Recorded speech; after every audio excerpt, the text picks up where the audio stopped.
Hey, and welcome back to another video. This is the first episode of the story in which being born as the oldest of triplets, but being written off as the least prodigal of the three, Naruto will show them that there is more than meets the eye. With the help from a friend he will shake the world on end, prophecies be damned. He will be who he wants to be. He will show the world the power of a dragon. Please support by liking and subscribing. Let's start the show. It was midday, the sun was blocked behind the clouds.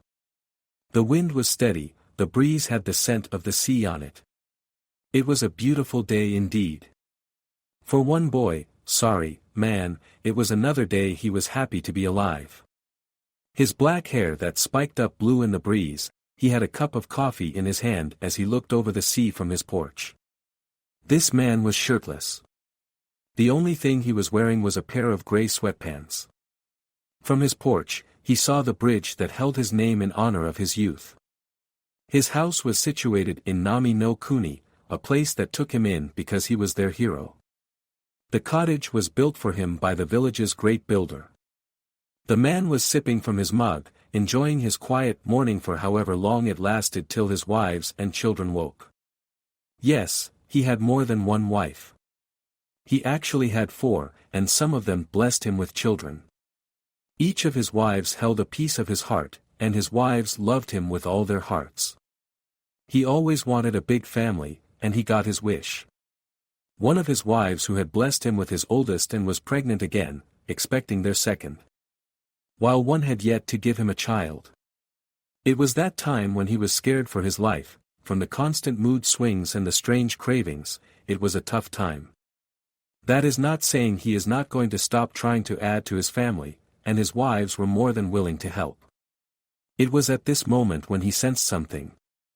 He focused for a moment and realized, he sensed people coming. He quickly ran inside. 5 minutes later, he came out dressed and ready for action. He told his wives what was going on and told them to protect the children. He placed a barrier on the house, and in a burst of speed, disappeared. Path to cottage. The path was a road of dirt that was kept clean. On the west side, which was surrounding woods, but to the east were the cliffs that overlooked the sea. On the road were 18 people walking up this path. On the heads of several of them were hitayates with the symbol for the Konohagakure no Sato. Along with them having on green sleeveless jackets that identified them as chunin, some were jounin. 3 members wore different clothing than the others. The first was an older man with attire consisted of a green short shirt kimono and matching pants, under which he wore mesh armor that is visible at his wrists and ankles. He also wears handguards, a black belt, geta sandals, and a red haori with 2 yellow circles on each side. He had a wart on the left side of his nose and waist-length, spiky white hair that was tied back into a ponytail, with 2 shoulder-length bangs framing his face, and he wore a horned forehead protector with the kanji for oil. This man was Jiraiya, the Toad-gama Sannin and self-proclaimed super pervert. Next to him was the man who was his former apprentice and now his leader and leader of Konoha. This man has bright, blue eyes and spiky, blonde hair. The hair gave him jaw length. Bangs framing his face. He wore a green flak jacket, blue hitayat, and blue sandals. He is also wearing a short-sleeved long white haori over his clothing. The haori was decorated by red flame-like motifs on the edges, with the kanji for yandame written vertically down the back. This was Minato Namikaze, the Kiroi Senko, the man who single-handedly brought an end to the Third Great Shinobi War. Minato came here today on a mission, both personal and professional. To get Ryu to join his village and try to bring his family back together. Almost there, I hope I can fix this. Minato had a secret, he had a feeling that he knew who Ryu was, but he neglected to tell the group following him. The last was a woman who looked no older than 35. She has brown eyes and straight, shoulder-length blonde hair that she usually keeps tied in 2 loose ponytails. She had a diamond-shaped seal on her head. She is wearing a grass-green haori with the kanji for gamble written on the back, inside a red circle. Underneath, she wears a gray, kimono-style blouse with no sleeves, held closed by a broad, dark bluish-gray obi that matches her pants. This caused her very impressive and massive bust to show more cleavage to everyone around. The one stealing glances was Jiraiya, even though he knew she would beat him within an inch of his life if she caught him. She is wearing open-toed, strappy black sandals with high heels. This was Tsunade, another of the Sannin and one of Jiraiya's former teammates. She had a sour look on her face. This is a big mistake. She thought she knew they were here to negotiate with this man who described him in the bingo book as the Ryu. Although she knew who this man was, the question was whether he would even hear them out. The reason she thought it was a mistake was the fact that they brought 10 extra people with them. The appearance of all these people looked more like they came looking for a fight and brought the additional people as a show of force. She was excited and scared at the same time to see what kind of man he had become. She smiled and remembered times she had with that little boy that squirmed into her heart. Those blue eyes and beautiful blonde hair, the boy who was just like her deceased brother. He had a will of refined steel, an attitude that made enemies wet themselves in fear. To a few, he showed a personality that was loving, caring, and an all-around enjoyable person to be around. Tsunade's musing was cut short when someone spoke out from the back group called out, "Sensei. How much longer?" Tsunade, along with Jiraiya and Minato, turned to see the whining coming from a long-haired blonde woman wearing a purple top and a purple skirt with mesh armor on her knees and elbow. A bang from her long blonde hair covered her right eye and reached down her back to her waist. She is the Yamanaka heir, Ino Yamanaka. She is a Chunin-level ninja along with the rest of her former genin squad. Next to her was a big-boned fellow from the Akimichi clan. He was clan heir to the Akimichi clan, Choji Akimichi.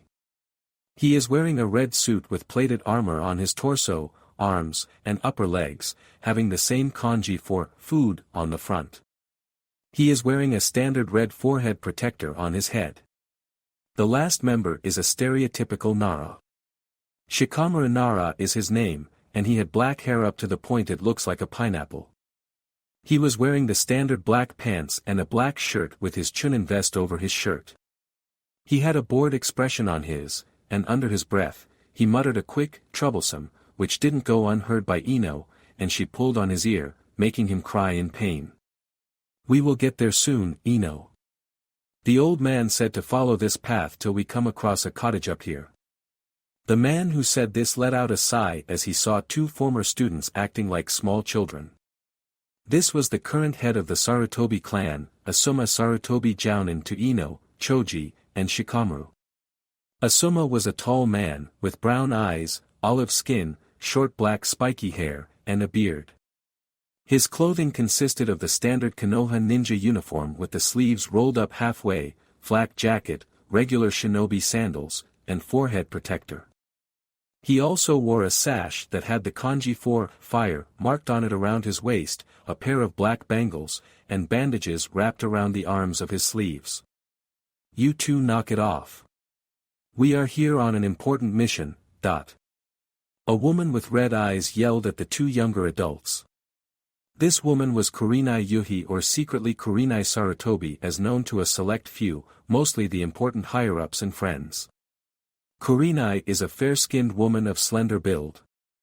She has long black untamed hair reaching her upper back. Her outfit consists of a red mesh armor blouse with only the right sleeve visible. The material of the sleeve resembles bandages with a pattern on it similar to those of rose thorns. Her hands and upper thighs are also wrapped in bandages, and she wears the Konoha forehead protector and regular shinobi sandals. "Ha! You got chewed out," pointed a young man that red triangles on his cheeks.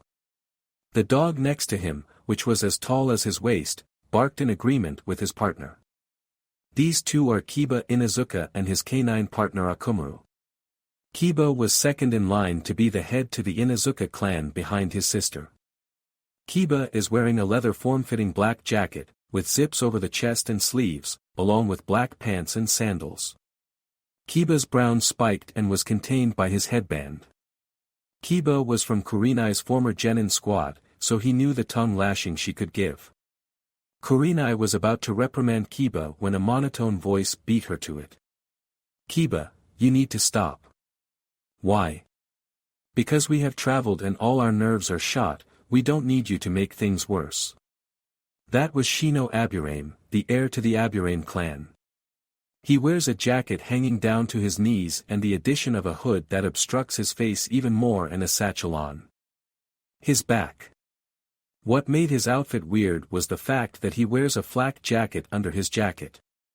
With the groups of Team Asuma and Kurenai at each other's throat, a new voice spoke up, "Yash. This place is so youthful. Look, my eternal rival. This place is a beauty. It is one with nature. No wonder this man lives in this youthful place."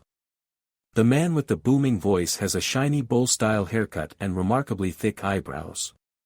He is wearing a green jumpsuit, orange-striped leg warmers, and the standard Konoha flak jacket, which he usually leaves unzipped. His red forehead protector is around his waist like a belt. He was Konoha no Ketakaki Aoi Moju, Might Guy, giving his friend/rival his famous nice guy pose. "Huh, you say something, guy," said a man with gravity-defying silver hair who had his face buried into a little orange book. This was the famous copy ninja Kakashi Hatake. He wears a flak jacket, dark blue pants, and a long-sleeve shirt along with fingerless gloves with metal plates on the backhand. He also wears a mask that covers the lower part of his face, and his hitayat is crooked, so his left eye is covered. "Damn you, Kakashi, with your hip attitude." Guy dramatically fell to the ground, cursing his rival with anime tears in his eyes. "Do not worry, Geizensei, we will get this man to join us. If we cannot, I will run around the village on my hands 10 times, if I can't do that I will do 2,000 push-up on my thumb, if I can't do that." The rant continued to come from this mini version of Guy. This was the proud pupil of Might Guy, Rock Lee. Lee was a miniature version of Guy down to the attitude, mannerisms, appearance, and shiny teeth. Lee was interrupted from his rant when a rolled-up scroll hit his head. "Lee! Knock it off. I would be surprised if the target didn't hear you from his house."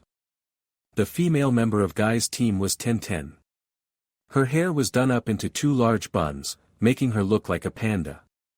She sports a long-sleeved, high-collared white blouse with maroon edges, black fingerless gloves, low-heeled sandals, and a black forehead protector. For pants, she wears maroon, puffy hakama-styled pants with the exposed parts covered in bandages, and the shuriken holster removed. She is carrying a large scroll behind her back as well that holds all her tools and weapons. Their other teammate gave a heavy sigh to his teammate and sensei but nevertheless kept his mouth shut, not having the energy to deal with both of them. This was Niji Hyuga. He had eyes that were white as the moon and no pupils. He wore a white kimono shirt with long, loose sleeves, matching pants, a navy gray apron tied around his waist, and black shinobi sandals. Niji had his long brown hair frame his face. "How do you put up with them?" asked a proud voice. Niji looked over to the one who asked the question. He was Sasuke Uchiha, the last loyal Uchiha. He wore dark blue pants, over which hangs a blue cloth that covers him from his stomach to his knees, which he secures with a purple rope belt and a zippered, high-collared, short-sleeved shirt and blue wrist warmers. His black hair is blown back and is shaped to that of a duck's ass. On his back in his belt was a chikudo secured but can be ready to us at a moment's notice. "I can ask you the same thing," Niji replied back, looking at his 2 teammates. One was a girl with flowing red hair that was in a high ponytail that long enough to reach between her shoulder blades, wearing a white kimono top with a black mesh underneath the kimono top, and on the back was a red swirl with a red obi. She also wore black shinobi-style pants that stopped a little bit above the ankles, which were taped down the rest of the way to her ankles and heels. She had purple eyes and 3 whisker marks on each cheek. At her side, strapped in her red obi, was a katana with a red handle. The sword was an okatana, and it was so long that it nearly was touching the ground. The blade has a purple hue on the sharp side of the blade. This was her mother's old sword Shinku no Shio, the sword that gave her mother her nickname. She is Narumi Uzumaki Namikaze, daughter of Minato Namikaze and Kushina Uzumaki Namikaze, the Akai Chishio no Habanero. She was a confident girl with a happy-go-lucky attitude, and her dream was to be just like her father. She didn't hear what Sasuke and Neji talking, she was too busy glaring at the newest member of her team's cell. The young man has short, straight black hair and dark eyes, which contrast with his pale skin. He is carrying a small backpack with his brush, scrolls, and ninja ink in it. He wears a short black and gray jacket with red straps. He gave the Uzumaki Namikaze a wave and a smile that was empty of emotion. His name was Sai, and he was here for one reason: to get this extraordinary man as an asset for his lord, Danzo Shimura, by any means necessary. Would you please stop glaring at me with that ugly face of yours? This caused Narumi anger to rise and caused her to reach for him, ready to strangle him to death. That was then wrist was grabbed to stop her from doing any damage to her new teammate. Narumi, please don't go killing the new member of the team, Kakashi said, not looking up from his book. Even though his voice didn't give any indication of it, he was disappointed in his student's action, and Narumi knew it. Yes, Kakashi-sensei, sorry, Kakashi-sensei, Narumi said in a more calm voice, feeling sad that she caused her sensei/Onaikan. Sai, please refrain from insulting your teammates. I won't be able to stop her from killing you every time. Kakashi gave a sideways glance with his nose still in his book, refusing to not finish this masterpiece that was this book. Sai gave a creepy smile, and a stiff head nod, then pulled out his little book and pen to draw this scene before him. Alright, everyone. We are almost there, so everyone best behavior. We need to. Minato started but was cut off when he sensed something coming at them, and fast. The ones to notice were the Jounin senseis and the two Sannin. That was when a blur impacted the middle of the group, causing bits of earth and dirt to fly into the air. Everyone from the Konoha group covered their eyes from the fallout of the impact. When the dust settled, all eyes looked at what impacted them. What impacted them was a man who stood at impressive 6 feet tall. On his head was a black hood that traveled down around the neck and draped around his shoulders. From the back of the hood was a small cape that draped down to the small of his back. On the hood is an image of a dragon in white lines that traveled from the hood to the shoulders. It had claws on the part by his shoulder and the wings in the small cape. His outfit consists of a sleeveless, gold-trimmed, black waistcoat, open-collared, one-sleeved long overcoat, which is tucked in and zipped. His entire right arm is exposed. On the lower part of his body is gold-trimmed, black cloth around his waist that reaches his knees, held by a brown leather belt with an oval-shaped silver buckle, white knee-length trousers with black ribbon ties, a thick black wristband on his left wrist, and black open-toed sandals. 2. You are on my land. Leave now. The hooded man said in a level voice. He knew who these people were, and he wanted them gone. He didn't care why they were here. Hello, I am the Yondaime of Konoha, and I would like to. Minato was about to continue his introduction and ask who this man was when he interrupted by the man before them. I don't care who you and what you would like. I will tell you again. Leave. The man said in the same cold voice. His voice was giving off no emotion, but he was in a rage on the inside and was losing patience. He needed to keep a level head. With 4 high Jounin around, 2 Sannin and a Kage-level shinobi here, and he knew that if he had to fight it, would be far from easy. This time it was Jiraiya who spoke up. Listen, kid, we want to know if you are Ryu from the bingo book. He asked with a down-to-business tone. Jiraiya could sense the hostility coming off the man in front of them, and it already wasn't looking going their way. They needed this man, they did not need this man to be an enemy. If I tell, will you leave? The level-voiced man asked, turning his head to face the Gamma Sannin. That answers that question, Jiraiya muttered out loud. You know, With someone with such a high bounty on your head, I thought you be older.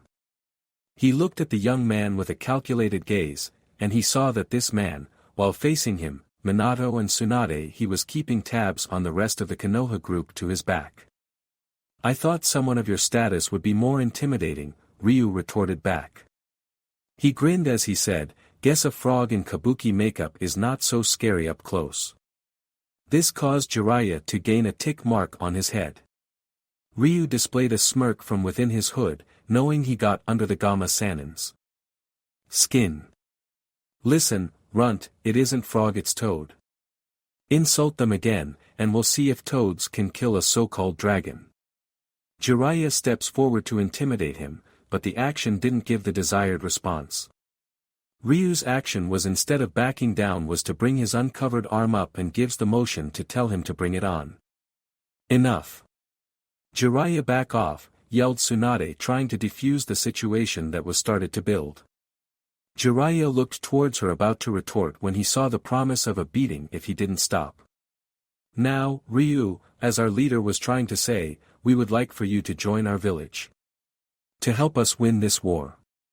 She looked to the cloaked man, who took a couple seconds to respond. Hope was rising from the group when Ryu began to speak. No. Their hopes were dashed away with that single word. Why not, yelled both Jiraiya, Minato, in front of him, and Ino behind them. I don't have to, nor do I answer to you, Konoha, Ryu said. Please. We need you, we are offering you a place in our village. We could benefit from each other, Asuma pleaded. As if that was a gift or a reward. I don't want or need anything from you or your village. Ryu retorted back at them. We can pay you. Tsunade blurted out. We will give you clan status. Called out Minato, we will give you some of our women to help with making that clan, Jiraiya yelled out while having a perverted look on his face. He got glares from all the females in his group. No, I do not want any of that, Ryu responded to that. Men then. Jiraiya yelled back. Hell, if he didn't want women, maybe he wanted the more masculine sex. What the hell is wrong with you? Damn perverted toad, Ryu fired back. We will allow you to be on the council, fired off Asuma. All the while, the group was offering him anything they could think of, and it was starting to annoy him. These people couldn't take the hint. I say we force him, yelled out Sasuke. His hand traveled to his sword and flicked it open, so only a glint of the blade was showing. His eyes are now red with 3 slow-spinning tomo. You think you can take me, little Uchiha? Ryu now turned to face the other people of the Konoha group with his hand flexing. He knew he could take the team behind him with some work, just because of the sheer number of them. The Jounin would be the hardest, but the rest would go down with ease if he hit hard and fast. Before the situation could be defused again, a monotone voice from the Konoha group spoke. I have a question. Ryu turned to look at the pale boy with the fake smile on his face. If you knew that we were coming, why not just let us come to you? You know that area up there better than down here. You had an advantage up there along with surprise and had time to set up an ambush. My question is, when you have all that advantage, why come here? Ryu's eyes narrowed at the pale boy. I will answer that for you, it's because you have something up there that you don't. Want us to see, Sai answered, finally opening his eyes slightly to show emotionless eyes. Ryu, in a burst of speed, was now in front of the group. His back to the path that leads to his cottage. He gave out a growl that sounded like a great beast's. It was a warning to the people in front of them. Every one of the Jounin and their teams armed themselves in response to his quick movement. You so much as think about, and I will be sending you all back to Konoha in pieces. Minato put his hand towards his group to halt them from attacking. I am also curious about what is up there, but... Minato took a step forward that was until a fireball was launched at his feet. Take another step, and I will burn you alive, Ryu said with an edge to his voice. Hey! Don't threaten my two-san, yelled Narumi as she came up to stand by her father, ready to protect him and kick this man's ass. You people came on my land and threatened me now. Who is the injured party? Ryu retorted back. He didn't want these two by his family, especially Minato, he wouldn't allow it. Ryu felt chakra being used, and from the group, a bird of ink flew in the air and made its way towards Ryu's cottage. Sai was smirking until he saw that Ryu was now right in front of his bird with a lightning-enhanced fist and struck the bird with his fist. With the ink being water-based, the shock from the bird transferred to Sai, causing him to be stunned and then fall from the sky at a fast pace. Reacting fast, Kakashi raced to the trees, climbing up branches, then jumping from the tip of the tree and grabbed the falling boy. When the two landed, Tsunade immediately went to heal the boy. Anyone so much as thinks about taking another step, you will get worse than him. Ryu glared at them. He was in a fighting stance with his sleeved armed forwards with his palm up and lightning dancing his fingers. That's it. You asked for it. Yelled Narumi as she made a cross shape with her pointer and middle finger on both hands. Kage Bunshin no Jutsu. 5 more Narumi appeared in puffs of smoke and charged at Ryu with kunai drawn. Clone 1 went for a quick swipe at his head. Ryu countered by grabbing her wrist and throwing her at another clone, causing both to puff away in a cloud of smoke. Clones 3 and 4 went for a crossing pattern to attack each side. Ryu fell to the ground performing a handstand and twisted like top, kicking both clones in the face, causing them to pop. That was when the final clone came up from the ground with a ball of blue energy. Rasengan, she shouted and thrust it forward, trying to hit him. Ryu leaned back into a back handspring, kicking the clone in the face and causing the blue ball of chakra to disappear. Ryu looked around for the original version of the girl when he heard a battle cry come from above. There was Narumi with her sword overhead ready to bring it down hard on her opponent. Ryu brought his uncovered arm up to block her sword. Narumi brought the sword down hard. There was a clang that now brought the attention from the Konoha group. Some of the group were about to jump in if it wasn't for Minato giving them a silent command to stop. This isn't how I wanted this to go. I need to stop this before we lose all chances of getting him back. Minato was about to use flash to his daughter with his Hirashin no Jutsu when he saw his daughter look to be struggling. Back to the fight, Narumi brought the sword down on the man that blew her teammate out of the sky.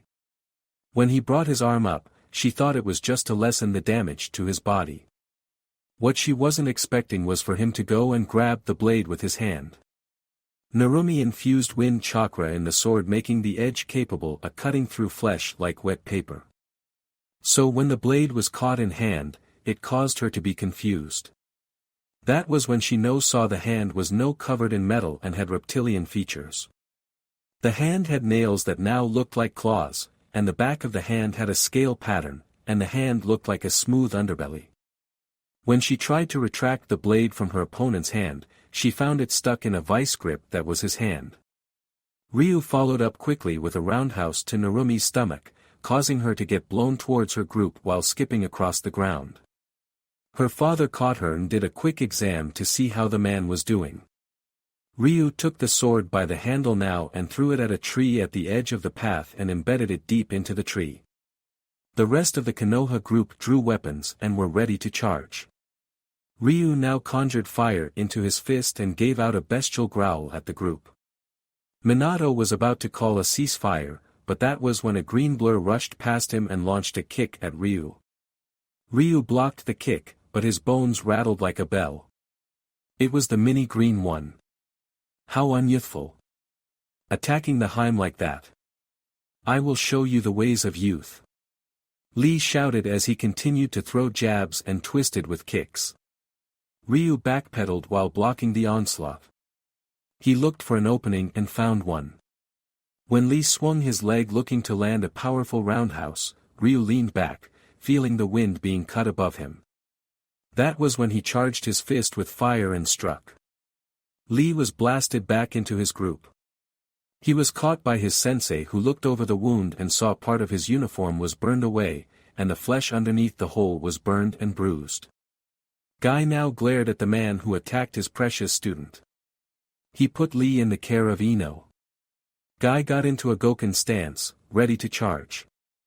Now the rest of the group was no longer idle. Kakashi moved his headband, revealing a red eye in his right eye socket. Asuma took out his trusty trench knives, and Kurenai started to do hand signs for one of her more complex genjutsu.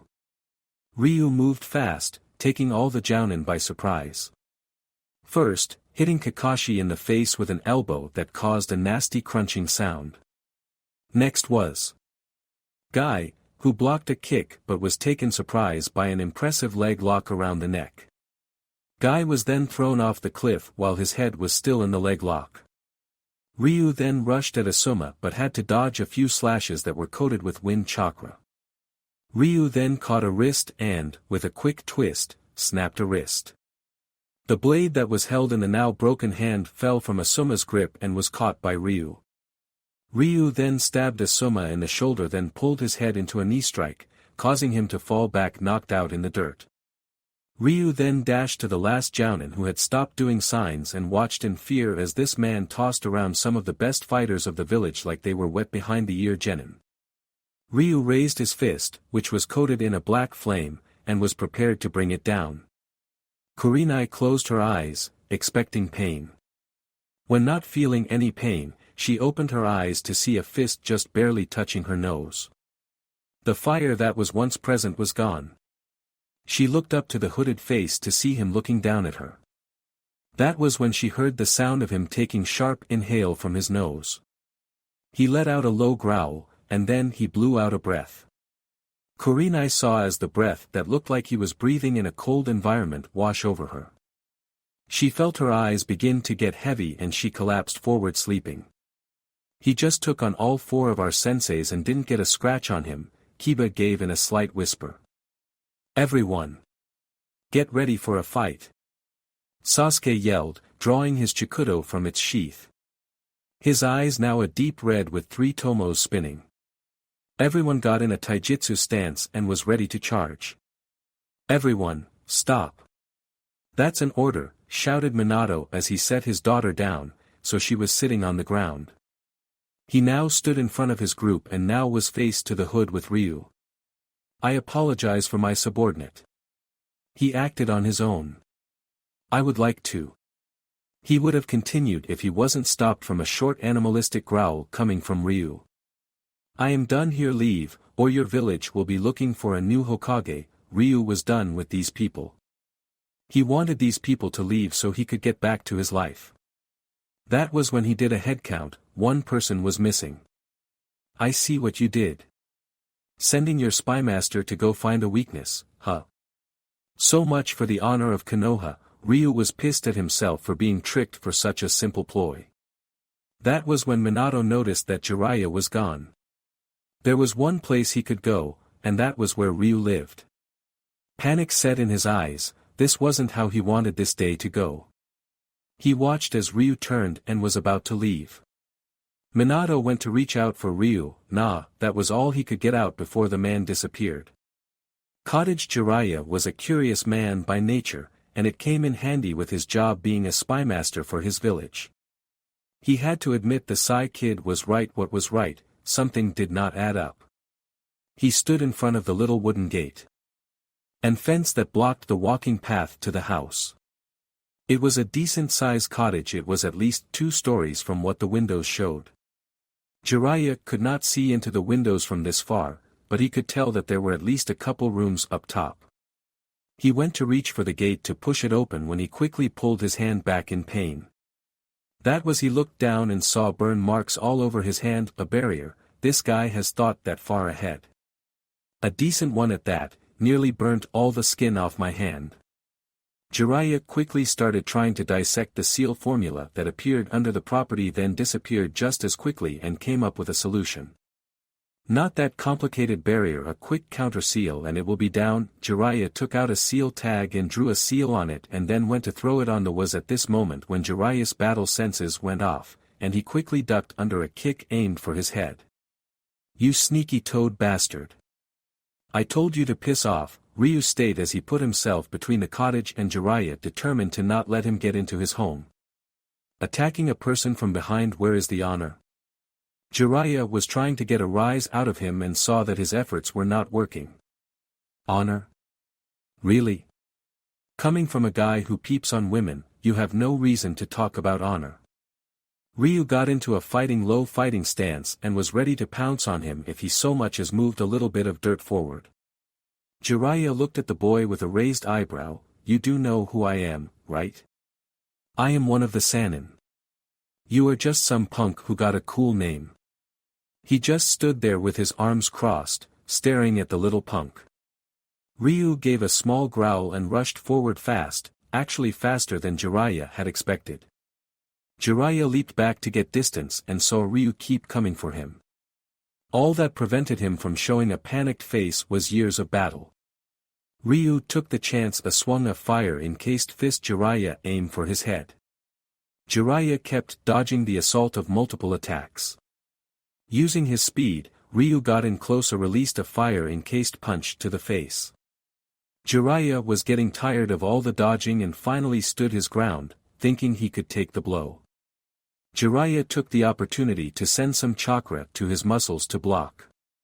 It worked. Jiraiya only felt the heat from the flame. Jiraiya smirked. He then did a quick single-handed hand sign and blew futon, de tapa. The blast of air caused Ryu to skid back a little. Ryu dug his feet into the ground and then shot a punch toward the ground. The punch ricocheted from the ground to underguard that Jiraiya was putting up. The punch caused him to groan as he felt a rib or two crack. That was then Ryu followed up with two more powerful blows to the face stunning Jiraiya. Ryu smirked and then shot a powerful uppercut, shooting a jet of fire from his elbow to give it more power. This punch caused Jiraiya to be stunned, all he felt was a pain. Ryu then unleashed a volley of punches over his stunned opponent. That was when Ryu drew back his fist and charged it with his energy. It was a mixture of fire with lightning dancing around the flame that encased his fist. The power grew to the size of a beach ball, Ryu no Gekitetsu. That was when Jiraiya found some form of sense. He quickly reached out and placed a chakra-draining seal on Ryu's exposed arm. This caused the power of the Ryu no Gekitetsu to weaken, but it wasn't enough. It connected to Jiraiya's chest. Jiraiya felt his ribs crack, and his lungs are pierced from the pieces. The blow caused Jiraiya to go into the woods where he broke through a tree and then stopped abruptly in another. Ryu smirked at the sight of the old toad. The bastard got what was coming to him. It was then Ryu found himself very weak and tired. Ryu went down on one knee to try and catch his breath. It was at this time when Minato and the rest of his party arrived on the scene in a yellow flash next to Jiraiya. Minato gasped as he looked at his sensei, who seemed to be nearly dead. That was when Tsunade started to heal her perverted teammate. She did a quick diagnostic jutsu. She saw that he suffered from minor burns, which were nothing to worry about, but his lungs were starting to fill with blood, and she saw that his nervous system was damaged. "What the hell did he do to you?" she said low under her breath when she looked at the man. Jiraiya was panting heavily, looked up at the woman in a mixture of exhausted and a little bit of fear. It was at this time when the rest of the Konoha group took this opportunity to subdue their target. That was when Guy and Lee grabbed his arms, and Sasuke placed his sword around the man's neck. After Minato was done surveying his sensei, he walked over to the downed man. Now, was it necessary to do that? Minato asked as he kneeled down, so he was now at eye level with Ryu, or he would be if the hood didn't cover his face. Ryu was trying to move, but he felt all his strength was still drained from him. He still couldn't figure out why, though. That was when he spit in Minato's face. Sasuke grabbed the back of the head and slammed it into the ground. Ryu tasted a bit of blood in his mouth and moved his head to the side in the dirt. He looked at his exposed right arm and saw a seal on his arm. He couldn't identify the seal, one of his wives knew seals like it was nothing, but he was clueless when it came to this. Ryu was smart enough to put two and two together. He started to concentrate his inner fire on the part with the ink trying to burn away the seal. Minato reached for the hood and pulled it off. As Minato pulled, Ryu made his move. The ink was glowing, trying to suppress the energy in Ryu's body. The seal dissolved, and Ryu moved. He threw both Lee and Guy off him and into Minato. Then Ryu disappeared in a burst of speed before reappearing in front of the gate to his cottage. His face no longer being covered by the hood. His skin was lightly tan, his black hair was spiked with two bangs that framed his face, and his eyes were blue as the sky with a vertical black slit for the iris. Another odd part of his face were the scales that were around his eyes. He looked at the Konoha group with a look of contempt. He looked at them like they were nothing like the dirt he walked on. He scanned over the Konoha group one by one until three, in particular, Jiraiya, Minato, and Kakashi. He gave a glare and a growl that sounded like a beast giving a warning to hunters that corner it. "Hello, Naruto. It is good to see you again, Masuko," Minato said as he eyed his son for the first time in years. He looked just like him except for the black hair he had. Minato looked at his son with pride and sadness. Pride for what kind of man he had become and sorrow for the path that led to them being here like this. "You do not get to call me that, Yandema-team." His slitted eyes narrowed at Minato, his anger rising fast as these people invaded his home. His father, using the term loosely, had come here looking for his alter ego, so he was looking for something from him. Whatever Minato wanted, he was not getting. "Listen, Naruto, can we talk?" Minato sighed out when he was met with a cold facade from his son. He took a step forward and was met with a fireball landing just in front of his foot. This caused him to quickly look to his son, whose ice-cold eyes pierced through him. "You take one more step, and I will kill you." The coldness in his words sent a shiver down Minato's spine and a pang of sadness and guilt in his heart. He went to speak again when another voice interrupted him. "Hey brat, long time no see," said Jiraiya, who was still sore from the thrashing he took from him before in his fight. He was giving him a bloody smile as Tsunade stopped healing and looked on with wide eyes. "As for you Toad, the next time you come sniffing here will be your last." Naruto snapped at the Toad Sannin. "The damn pervert needs to keep his nose out of his business. Naruto, please be reasonable, there is no need to threaten us." This came from Kakashi, who was shocked and full of turmoil, but years of training kept him from showing it on his. This was one of the students he failed, and here he was looking at him like he always preacher trashed. "Kakashi, still the loyal dog of the Yondaime I see." Already looking for praise, Naruto looked at Kakashi with distaste. The man was his former sensei, a man he thought he could confide in. "Get out of my sight, trash," Naruto told the man. He wanted these people gone from his home. These people came and interrupted his life, and he wanted to get back to it. Kakashi, this time did show emotion, he looked away in regret and sadness. He knew what Naruto meant, and he just couldn't bring himself to even look at Naruto in the eye because he knew he had broken his former student's trust. All the other of the Konoha group looked on. Wide-eyed as they looked at their former friend, brother godson, and ally. There was a small sniffle that caught the attention of the group. They all parted ways as Narumi came into view with tears in her eyes and a hand over her mouth. She was holding in her sorrow as she started to walk toward her brother, and then she went into a full sprint towards her brother. She was about to pass Minato when it was Minato who caught her around the waist to stop her from going towards her brother. "Two-san, let me go," she struggled to get out of her father's grasp. "If you get any closer, he will attack," Minato said, having some trouble keeping his daughter restrained. He was not using his full strength, mind you, he didn't want to harm his daughter. Narumi looked up at her brother, seeing a small ball of wind in his hand, a lightning bolt dancing around the ball of wind. She stared at her brother with a heartbroken expression on her face. "Anakin, please," she was reaching for him, trying to just put a hand on her brother to see he was actually there. "What did I say, Minato?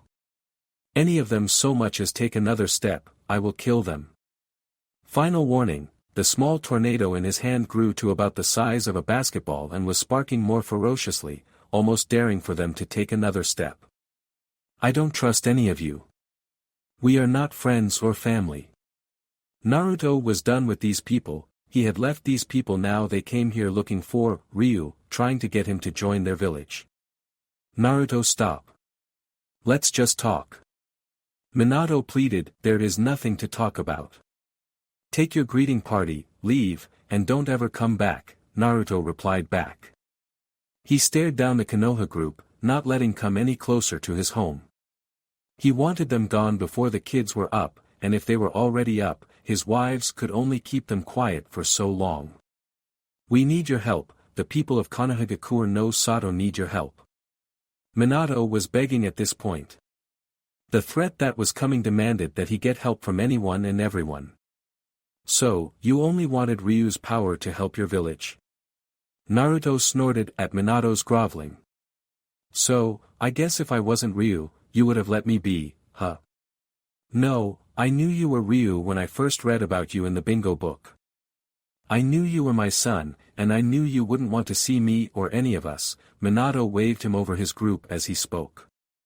Please let me tell you my plea, and if you don't like what we say, then you tell us to leave, and we will. Minato was pulling out all the stops now. He was even willing to get on all fours and beg at his feet if Naruto kept declining his offers. He was ready to offer Naruto anything. I am going to tell you more than to leave, Minato, Naruto retorted back. You have 30 seconds starting now.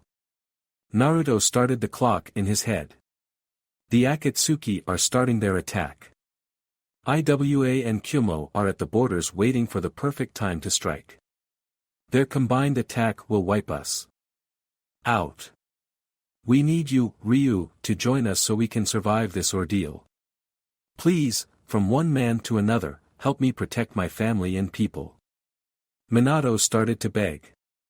20 seconds, Naruto replied back coldly. We do not have the manpower. I know you think we came here just looking for a powerful shinobi to join us, but your mother and I knew who you were and we want you back. Your sister wants you back. Please. Come home, Minato pleaded. He gripped the spot above his heart as he spilled his feelings. He was trying to bring his family back together, even if all the pieces were not going to be there. 10 seconds, Naruto stated. Minato looked up at his son with a fear-stricken look in his eye. This was not going as planned. What else do you want me to say? Everything we offered before is still on the table, all of it. We will bring you back into the family, you will a part of the village again. We can bury the issues of the past together. Please, we have changed. Minato had tears in his eyes at this point, letting out all the raw emotion that he had buried in him finally coming to the surface. Anakin, please, please come home, to us please. Narumi broke down at this point. Tears fell at a rapid pace, causing the dirt below to dampen slightly. Time's up, and the answer is still no. Now leave and don't ever come back. Naruto was finally finished with his former village, and he didn't have to worry about going back to them. He gave one final glare to Minato and Jiraiya, who was still being patched up by Tsunade. The look on their faces was pure shock. Naruto, stop, we need you to put an end to this conflict, Jiraiya groaned as he got. Tsunade forcibly put him back down to continue to heal him. Come on, Gaki, this isn't about you or any of us. This is about the world. Jiraiya was losing his patience now. First, the Gaki beat him with an inch of his life and was going for the kill shot. Second, he couldn't fathom why he didn't want to save people from his own home. He has a grudge, I get that, but to not want to save the world, what is wrong with him? Jiraiya was trying to understand Naruto's thoughts, and Naruto was giving so little emotion that he was unable to get a read on him. I find it funny that you people keep saying need you, Naruto started. If I was just a regular person living a normal life and didn't make a name for myself, would you have come for me? He gauged and waited for any of them to answer. They did not say anything, but Minato looked away along with his former sensei. Jiraiya at least stared down Naruto. When he saw the reaction of his student and his student's student, thought so, Naruto stated. Naruto sucked in air through his teeth and continued, so much for being changed. Fuck off and don't come back. Naruto told them as he dismissed the Konoha group. Jiraiya was finally had enough. he was going to pull one final card he thought he could play. What about Nami no Kuni? What if the fighting comes to your home? I don't think you will be able to defend this place all by yourself. Jiraiya was trying to pull at Naruto's heartstrings to make him think that he needed Konoha to back up this village he called home. This will get the kid to see he needs us. Naruto took in Jiraiya's words. It is a big place for him to cover all by himself, and even with his wives who were great fighters in their own respects, 5 people guarding a village of this size was spreading them thin. However, Naruto was not going to be baited by these people. You know, I was told the same thing by Itachi when he and Kisame came here looking for Ryu, Naruto blurted out. This instantly got the attention of Sasuke, whose eyes were spinning at Naruto as he finally spoke up. Where is he?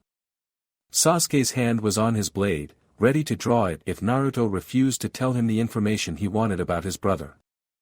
Hell if I know, Naruto shrugged as he didn't even bother to look at Sasuke. They came, offered me a spot on the Akatsuki, told them to take their offer and shove it. They didn't like my answer, gave the same threat you did, and finally, we fought. Naruto this time looked at Sasuke as he felt the heated glare of the Uchiha.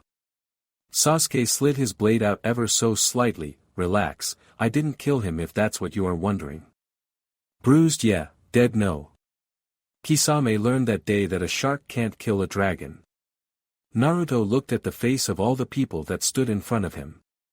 Many were shocked that someone as young as Naruto went toe-to-toe with Kisame the Kirigakure no Kaijin and Itachi and was the one to come out on top.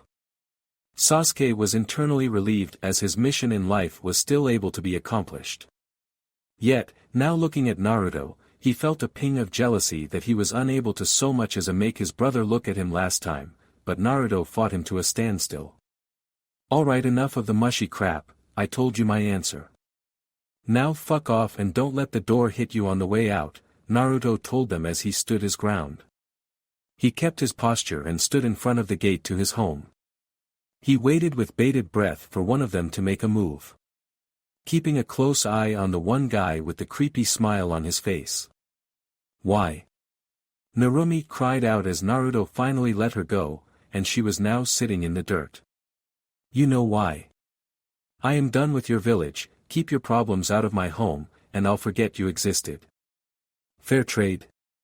Good. Naruto finally opened a small segment of the barrier to go back inside, not even seeing out his unwanted guess.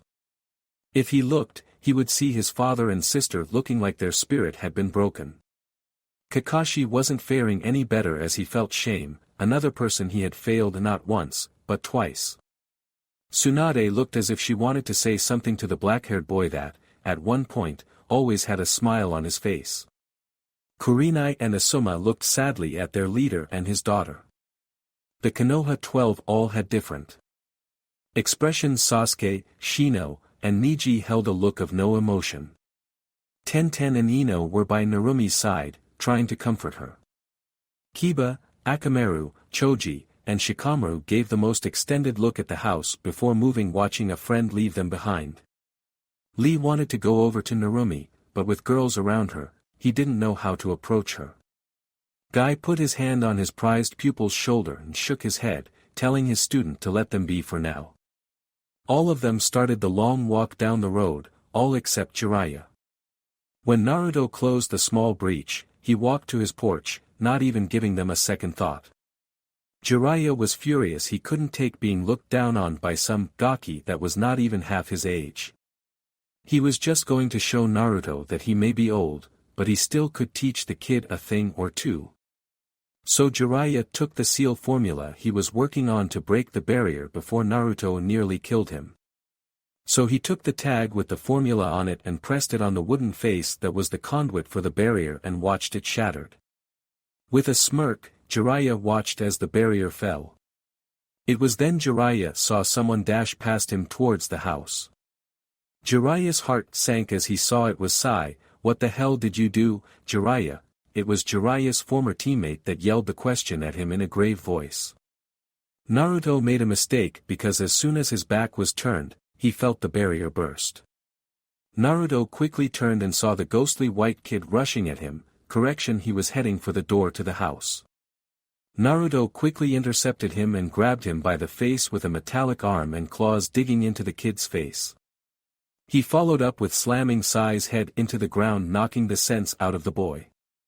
Naruto wasn't finished, yet he then started to drag him across the ground, leaving a trail behind them. He then jumped high in the air, did a spin to gain momentum, and then threw Sai. The boy was like a missile in the air as he made contact with Jiraiya, blasting both of them back into the not-so-far-away party. When Naruto landed, the killing intent flooded the area. His face was a contortion of rage and wrath. He looked at Jiraiya, and in the blink of an eye, he was in front of the old Gama Sannin with his whole body now coated in metal. He slammed a fist into the older man's face.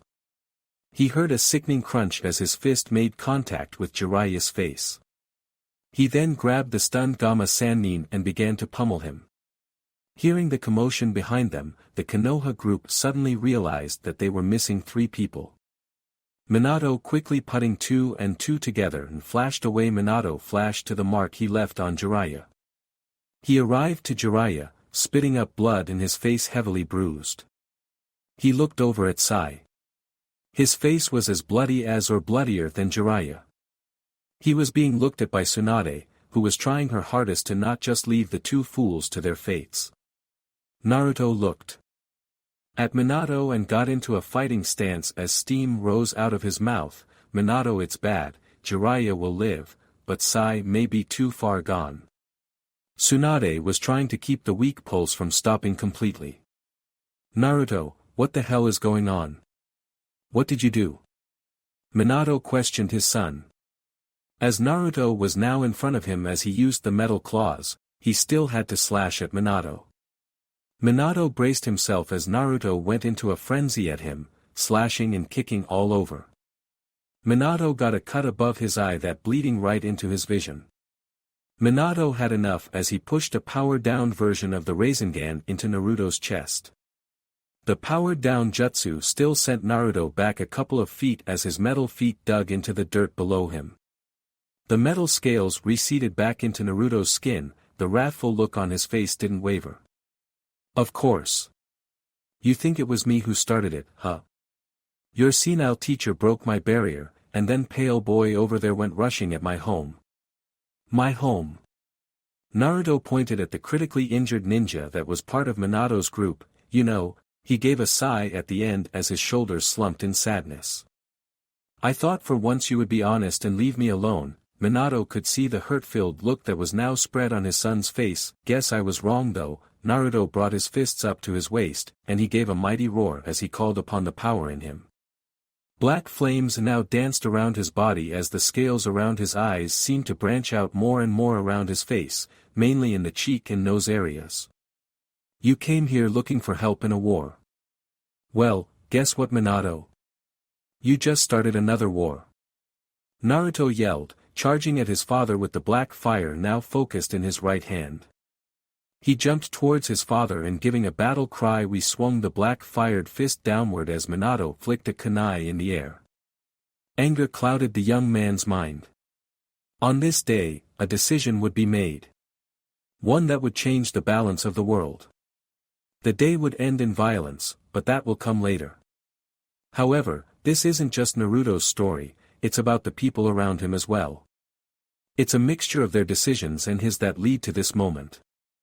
The decision that started it all was the one that happened the night of his birth. 20 years earlier, screams of a woman in pain echoed through the cave.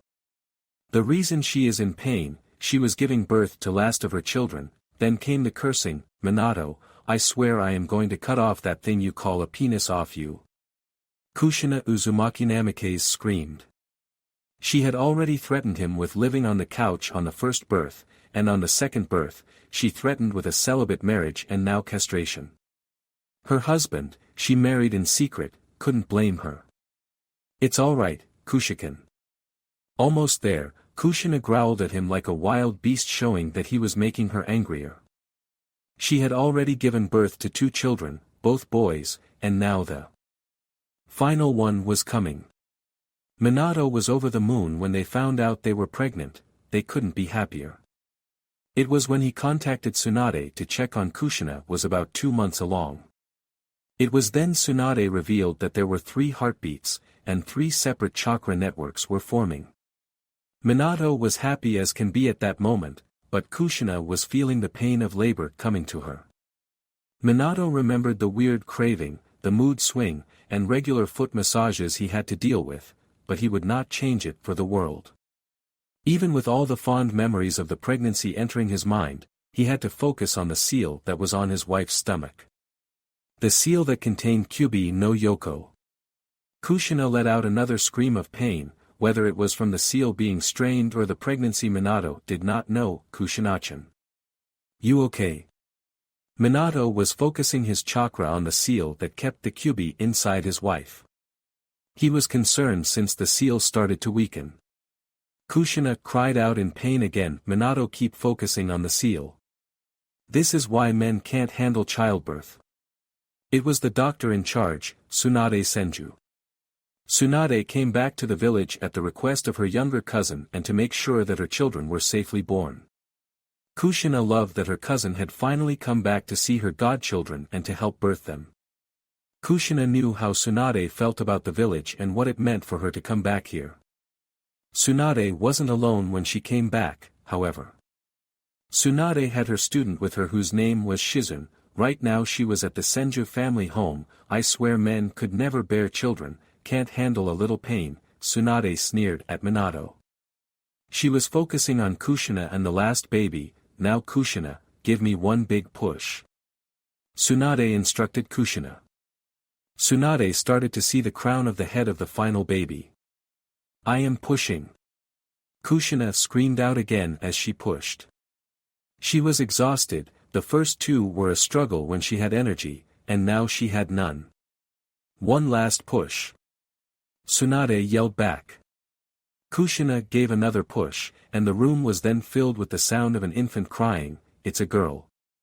Tsunade told the new parents. Tsunade went to clean off the youngest daughter. While the birthing was happening, the guards outside the cave were struck dead instantly. The man who did the deed wore a yellow spiral mask with his right red eye showing through a hole in the mask, the eye, the Sharingan. Minato wiped tears from his eyes and had a bright smile on his face as he heard the cries of his daughter, which in turn made his 2 other children begin to cry as well. He leaned his head down and kissed his exhausted wife on the top of her head. You did amazing, he whispered to her. She gave a tired smile. Thank you, Minatokoi. She then looked over to the little crib in the corner and reached for her children.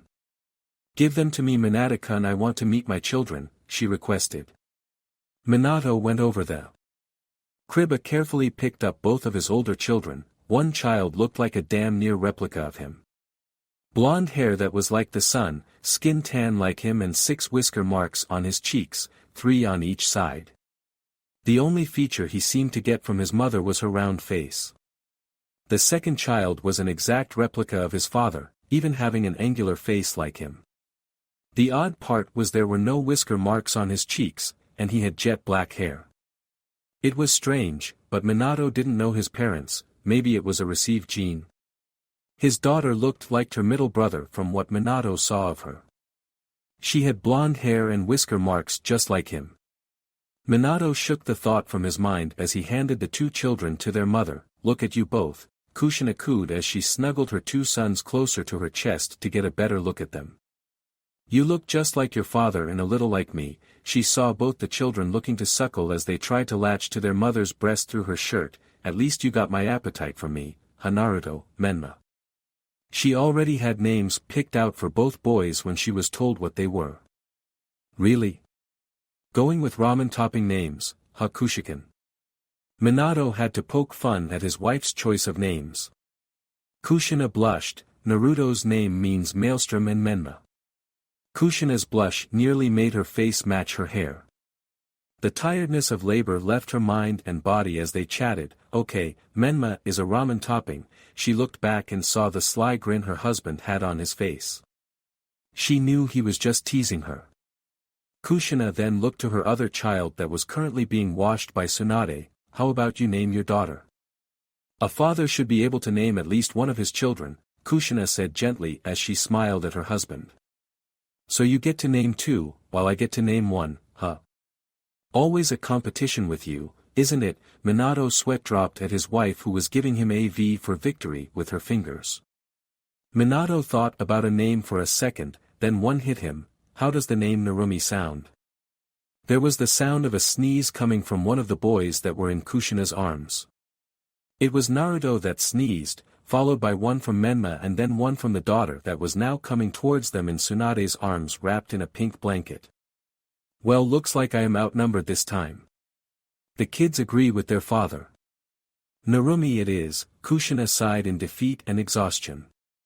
Minato took his daughter from Tsunade, or he would have if someone didn't just appear between the two ninjas and snatching baby Narumi from Tsunade. The blur kicked away, Tsunade with enough force to send her flying away. The man disappeared in a black vortex. Minato panicked and this happened as well as Kushina as she saw her daughter disappear. In the corner of the room, a man appeared with Minato and Kushina's daughter in his arms. Hello, Namikaze Minato. Now step away from the Jinchuriki or your daughter will die at the ripe old age of 5 minutes, the stranger said in a calm and chilling voice. The stranger inched a kunai close to their daughter's throat. How did he get through the barrier? And how the hell did he get by the ANBU? Minato's thoughts here running through his head, trying to find answers and solutions. That was when the knife-wielding man inched the blade closer to his daughter's face, and the seal on his wife's stomach weakened, causing her to let out a scream in pain. Minato shot up his hand, showing peace. Hold on. Just hold on a second. Let's just stay calm here, Minato pleaded while trying to take control of the situation. I'm as calm as can be. I will say it again, step away from the Jinchuriki. It was then the mystery intruder threw the now wailing babe in the air. The man lifted his knife to the falling newborn, looking to impale her. His wife screamed out Minato's name to alert him, and in a flash, he was cradling his daughter. The latter was still screaming, as expected from the Kiroi Senko, the stranger said in a mocking tone. Minato looked down at the man with a glare that would send chills down a regular person's spine. Too bad you are not fast to save the other two. The cloaked man threw 2 kunai with exploding tags at his 2 sons. Minato was about to rush towards his other 2 children when he heard a sizzling sound coming from the blanket his daughter was wrapped in. Minato, thinking, quickly teleported away to his shack, where he makes all his special kunai. Uzumaki Namikaze's residence. The moment Minato appeared in the shed, he stripped his daughter of her blanket and threw it deep into the shed, and he burst through the door of the shack. Not even a second later, the shack exploded with debris blasting out everywhere, some of it embedded into Minato's leg. The loud explosion scared the infant in his arms, causing her to wail loudly. Sorry, did I scare you, little Rumikin? Minato smiled at his daughter as he quickly flashed to a nursery that was in his home. He laid his daughter there in the crib by herself and then places a small blanket over her. As he was doing this, he thought back to the mystery man. He wanted me, and Kushinachin separated. But, I don't think he was expecting Tsunade to be there. Hopefully, I am not too late. It was then he flashed back to the cave where he was forced to leave his wife and children. Minato looked around quickly and saw debris with a foot sticking out. Minato sprinted over and started to remove the debris over the body. Please be okay. Please, Kami, be okay. Minato hoped it was his wife, but he was disappointed when his eyes saw blonde hair. That was when Tsunade moved slightly. A few moments ago Minato had disappeared with his signature Hiration and took his daughter with him. It was then that the kunai were racing towards her 2 godchildren. She ran and snatched the boys from the small crib as it exploded. Tsunade then blurred into existence across the room with the 2 children in her arms wailing as loud as they could. The stranger then dashed towards Kushina, his intentions unknown. Tsunade appeared between the stranger and Kushina, swinging her leg. The leg with the chakra-enhanced strength swung at the man's head, looking to take it off. It was then something weird happened. Her foot went right through him like he was not even there. The phasing man shot a punch at her but was aiming at the black-haired infant in her arm. Tsunade turned her back to take the shot. The blow knocked the wind out of her as she stood her ground. Tsunade tried again to hit the man, but her foot slipped through the man this time thought she was ready for the counterattack, so she brought her leg up, so her knee blocked the strike, but the force was enough to push her back. Tsunade wouldn't relent as she kept herself between the masked man and Kushina. The two continued to fight, Tsunade trying to kick the mystery man and her blows going right through him. The mystery man kept trying to throw Tsunade off balance and get her away from the Jinchuriki. Tsunade, get the boys out of here. Kushina yelled at Tsunade, she wanted her boys out of here and away from the conflict. And leave you here? No way. Tsunade yelled back as she kept her focus on the man, if I can just hold out until Minato comes back. Tsunade then stepped back into a guard she could muster with both her arms occupied by screaming children. I grow tired of this, the man walked calmly and this time phased right through her completely. Tsunade's eyes widened in shock and fear.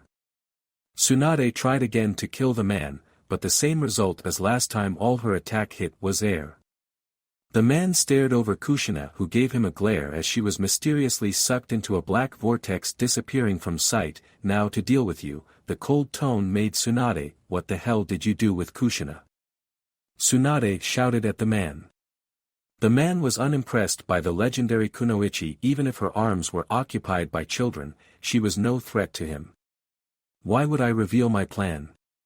The stranger went through several seals and then ended on the tiger seal, when you are already dead. Katan, Gokakyu no Jutsu, the stranger blew a giant ball of fire at the Sannin. The fireball encompassed the whole room as a wall of fire. Tsunade's eyes widened as the fireball moved incredibly fast towards her and her godchildren. Tsunade, thinking of the two infants in her arms, turned to shield the infants with her back. She let out a scream as the fireball hit her back as it ate away at her flesh. The fireball went blazing in the hair with her in the middle of it. She smashed into some medical cabinets that had been placed down there due to the pregnancy. Now, onto the destruction of Konoha. The man warped into a void going to where he had teleported Kushina to. At the same time, Minato finally appeared back in the cave. Minato quickly turned Tsunade on her. Back and was met with his two sons who were silent. Minato panicked at lack of vocalization from his son and grabbed Menma. He shook the babe upside down to try and get the babe to cry. The babe quickly wept with the shaking that his father did to him. The crying caused Naruto to cry, and the crying caused Tsunade's eyes to flutter open. Thank Kami, you and the boys are okay. He smiled at the small comfort that they were alive. Tsunade. Where is Kushina? Minato's smile disappeared from his face when he asked, the Hokage and husband taking over. The Hokage part worried for the village's Jinchuriki, and the husband part worried for his wife. That man took her. He has some jutsu that made everything I threw at him go right through him, she informed her leader. Tsunade started to get up. We got to find her, we have to find her. She reached a point until the pain in her back made her hiss in pain and shoot back down. Take it easy. You got some nasty burns. Take the kids to my home and keep an eye on them, Minato suggested. It was a suggestion that he regretted a second later. Take it easy. Tsunade was now in his face, pointing a finger in his face with Naruto still in her other arm. I am not a babysitter, I am one the Sannin, you little gaki. I have been in wars while you were still swimming in your father's balls. Her yelling caused the two children to cry louder. I need someone to keep them safe. Minato didn't relent as he gave an edge to his voice, then he looked at Tsunade seriously, and it caused her eyes to meet his. She saw the seriousness in his eyes, she kept her own edge to her eyes and allowed him to finish. When you get to my home, there is a seal in the children's nursery that will summon a toad. Tell the toad to get Jiraiya-sensei here ASAP. Tsunade nodded, seeing only one flaw in his plan. How are you going to find Kushina? She asked, worry in her voice. I overlaid a Hiratian seal on the seal that holds the Kyubi, Minato answered. Alright, good luck and get our girl back. Minato nodded with a determined look on his face. handed Menma back to Tsunade, and disappeared in a yellow flash. Tsunade looked at the spot where Minato disappeared, then down at the two children, and then ran as fast as she could with the two children, looking to reunite the siblings. Sight of the extraction, Kushina screamed as some of the chakra from the Kyuubi leaked out of her. She was between two pillars that kept her in place. The seal that kept the Kyuubi in place speared over her body, a sign that the seal was almost gone. The Kyuubi itself could taste freedom as it felt the seal that kept it in place weaken. It released more of its chakra to weaken its host. Why? Why are you doing this? Kushina screamed as she felt like her insides melting. She and the Kyuubi were never in contact with one another. All Kushina would do was siphon off a little bit of chakra so that she had a small amount of power from the beast within her. Why does anyone want a weapon? The masked man stared down at her through the one-eye hole. The man was sitting on an adjacent stone pillar with his hood up, his knee tucked to his chest, and his arm resting on his knee. I am going to rip the Kyuubi out of you and destroy Konoha. Kushina froze and stared wide-eyed as he revealed his plan. Who the hell are you? She said. The pain peaked again and she coughed up blood. Since you are about to die, I will tell you. I am Uchiha Madara, the man boldly spoke. The tone in which he spoke gave no indication that he was lying to Kushina. Now that the seal is weakened enough, it is time to bring the destruction of Konoha. Kushina keeled over and screamed as the seal was finally near its end. Madara disappears into a void and then reappeared in front of Kushina, gripping her by the cheeks to force her head up at him. Kushina's seal. He looked directly into Kushina's eyes and was now in the seal face to face with the Kyuubi no Yoko. The Kyuubi looked at the man and then saw his eye, the rage unleashed. You pitiful little Uchiha. I will not be controlled by the likes of you. Kyuubi roared at the reedied man. The man looked at the beast, and using the power of his Sharingan began to take control of the beast. The Kyuubi eyes were starting morph and matched the man's Sharingan. The Kyuubi was almost taken over and gave one last warning. I will get free one day. When that day comes, I will devour you. And that damned eye of yours. The Kyuubi's will wavered, and then, in its eyes, a Sharingan took its place. The Kyuubi ripped itself out of the seal, which looked like chakra in the shape of a rock, and it was nailed to this chakra rock with chains. The Kyuubi ripped itself from the rock and the nails that held it in place. Sight of the extraction. Kushina let out a high-pitched pain-filled scream as the seal finally broke, and through her body, the Kyuubi was released. The red chakra spilled out of her like a raging river upward and then formed into the Kyuubi. The beast let out a roar and leaked killing intent in all directions. Kushina flopped down on the rock she was on. She felt nothing but pain. Her body felt broken, and she felt like her insides were on fire. Oh. Still alive, are you? Madara was surprised by this event. I am impressed by that Uzumaki vitality, to have a bijou ripped from you and still be alive. Amazing. Madara looked up at the beast that was now his puppet. Kushina glared at the man. She wished she could move more than just her neck right now so she could show him what an Uzumaki can really do. Madara pointed at the down woman. I think you should be the one to kill your former host. After all, being stuck inside her for so long, I think you would want some revenge. The Kyuubi let out another roar, bringing down one of its hands to crush Kushina. Kushina looked at the giant claws that were going to kill her. Her mind went to her husband, her and then her children, giving a silent prayer. I'll miss you, Minatokoi.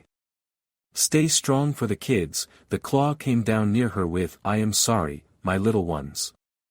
I won't be able to see you all grow up, but I will watch over you. She closed her eyes and gave a sad smile as she awaited her fate. She then felt weightless, and she was being held bridal style to a firm chest. Her shallow eyes looked up to see blonde hair and the face of her husband, Minatokoi. She said softly as she felt a smile spread across her blood-leaking mouth. Hello, beautiful. I came to save you. He smiled at her with a big goofy grin on his face. The same grin he had all those years when he saved her from Kumo all those years ago. Kushina gave him a weak smile and threw her arms over Minato's neck and started to cry into his chest. Minato looked back in time to see the Kyuubi, and the stranger disappears into another black vortex. Minato glared down at where the man once stood, and he vanished in a yellow flash. Uzumaki Namikaze's residence. Minato appeared in the children's nursery, making Tsunade stand up in a battle-ready stance. Minato looked at Tsunade and gingerly put his wife in a bed that was next to the children's crib. When Tsunade saw how broken and blood-covered Kushina was, she rushed over and began to use the Shozen Jutsu on Kushina. Tsunade's chakra-covered hands tried her best to repair the damage done to Kushina, a worried look on her face. How is she going to be Tsunade? Is she going to make? Minato didn't like the look that Tsunade had as she examined Kushina. He was not a doctor or Irionin, and he could see the damage that has been done to his wife. The damage was extensive to Kushina's body. Her organs were damaged extensively, and her body was going into shock. She was bleeding internally. Minato, what the hell happened to her? She questioned as she continued to examine Kushina. When she got to Kushina's abdomen, it was then she noticed something. She pushed chakra into her and noticed an oddity. Minato, why is the seal not coming up? Did you do something to keep it hidden? Tsunade looked over to Minato, waiting for an answer, while still healing Kushina. Minato turned his head away, not wanting to tell her what had happened. Look at me, Minato, and tell me what the hell happened to Kushina. Minato looked at her with a fierce determination in his eyes. Tsunade saw the Hokage before her. It wasn't the kid that would follow Jiraiya around, no, this the war hero, the leader that made a name for himself as the Kiroi Senko. The masked man ripped the Kyuubi out of her, he said through gritted teeth. Tsunade went wide-eyed and looked down at Kushina in horror. Did you do as you were asked? He asked curtly to her. Minato, we have to get her to the hospital now. I can only do so much here. Tsunade needed surgical equipment to have the best chance to save Kushina. Did you do as you were told? I need an answer, Tsunade. Minato barked out to Tsunade, wanting an answer. Kushina coughed up some blood, and some droplets landed on Tsunade's face. Tsunade had hemophobia, and the droplets of blood on her face caused it to go full-blown. She froze. Tsunade, did you the message to Jiraiya? Tsunade sat petrified, not answering. Minato's patience finally ran out, and he grabbed her roughly by the arm. Tsunade snapped out of her stupor and took offense. Get your hands off me. Tsunade ripped her arm out of Minato's hand. She got in his face, gripping his collar. Touch me again, and I make sure you never use that hand again. Tsunade growled at him. Did you do your job? Minato asked, not flinching from the aggression that Tsunade displayed. Watch it, Minato. You don't get to come here and act almighty with me. I need to know if you got in contact with Jiraiya Sensei. Get away from me right now, Minato.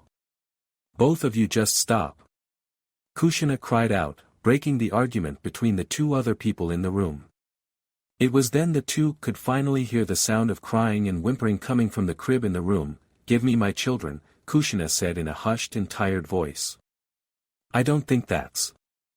Tsunade started but got cut off. Give me my children. I want to see my boys and finally meet my daughter, the redhead woman said with finality in her voice. Minato bowed his head, feeling shame for what he caused his children. He carried both the boys in one arm and his daughter in his other to their mother. Tsunade stepped back to give the mother and her children some time together. The medic in her was screaming at her to get both husband and children out of the way. The woman in her was having her heart melted by the scene in front of her. Minato laid all the children on the side of his wife.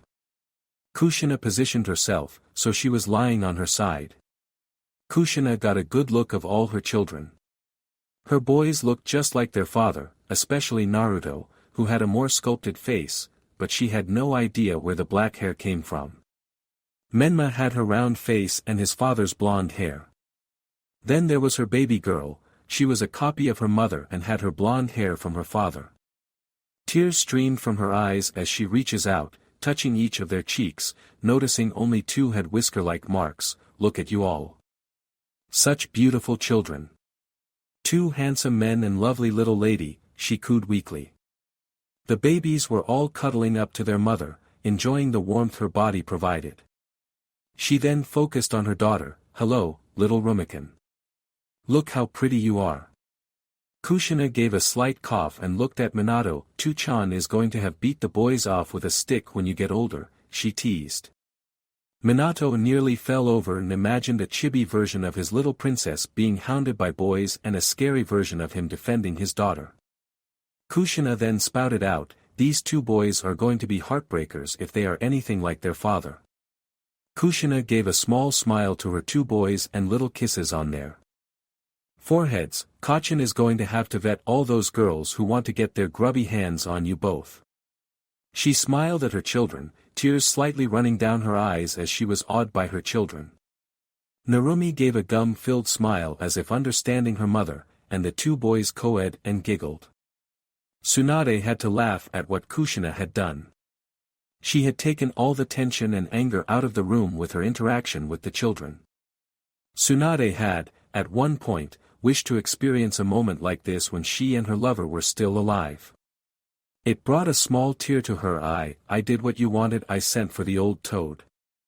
I told him to get here fast, and there was a complication to the pregnancy. Tsunade's voice made Minato face her, but she did not face him. She couldn't pull away from the adorable scene of Kushina, who continued to baby talk her three children. Good, he replied, but he knew what he must do.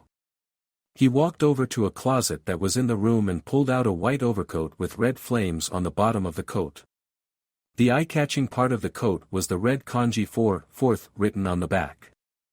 I leave everyone in your care, he directed towards Tsunade, which she nodded. He kneeled down to look at his family, giving his wife a kiss on her lips, then leaning his forehead onto hers. I have to go now, he said in a quiet voice as placed his hand on each of his children's heads.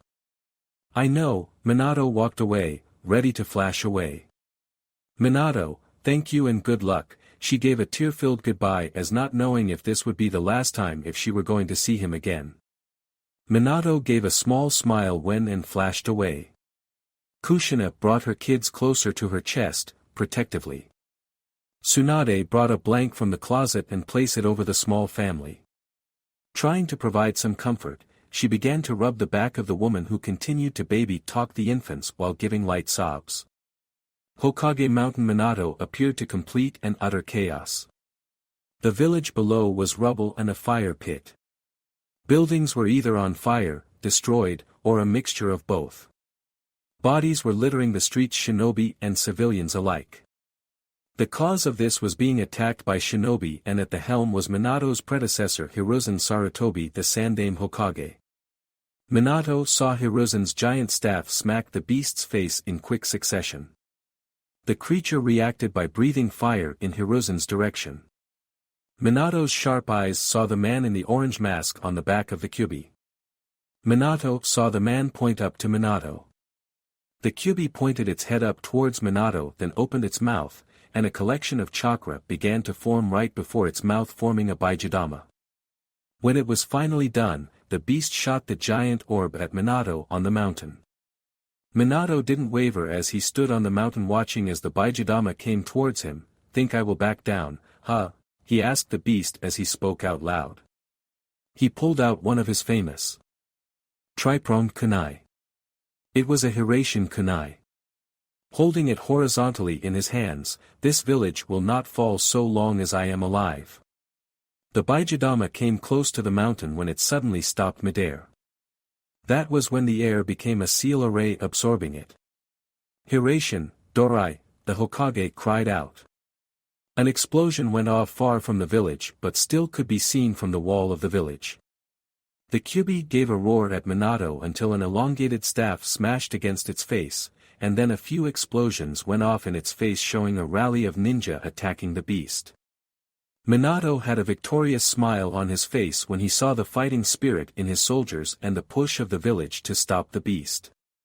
It was then Minato heard a familiar noise, and there standing right behind him was the man in the orange mask. You are beginning to become an annoyance, Yondaime. Minato went wide-eyed at how fast the man raced towards him. Minato swung his kunai towards the stranger's head, but the knife phased through the man's head along with his hand as well. The stranger then lifted his hand, allowing Minato's arm to phase through his fingers, and when it was within his palm, he grasped the Hokage. "I got you now."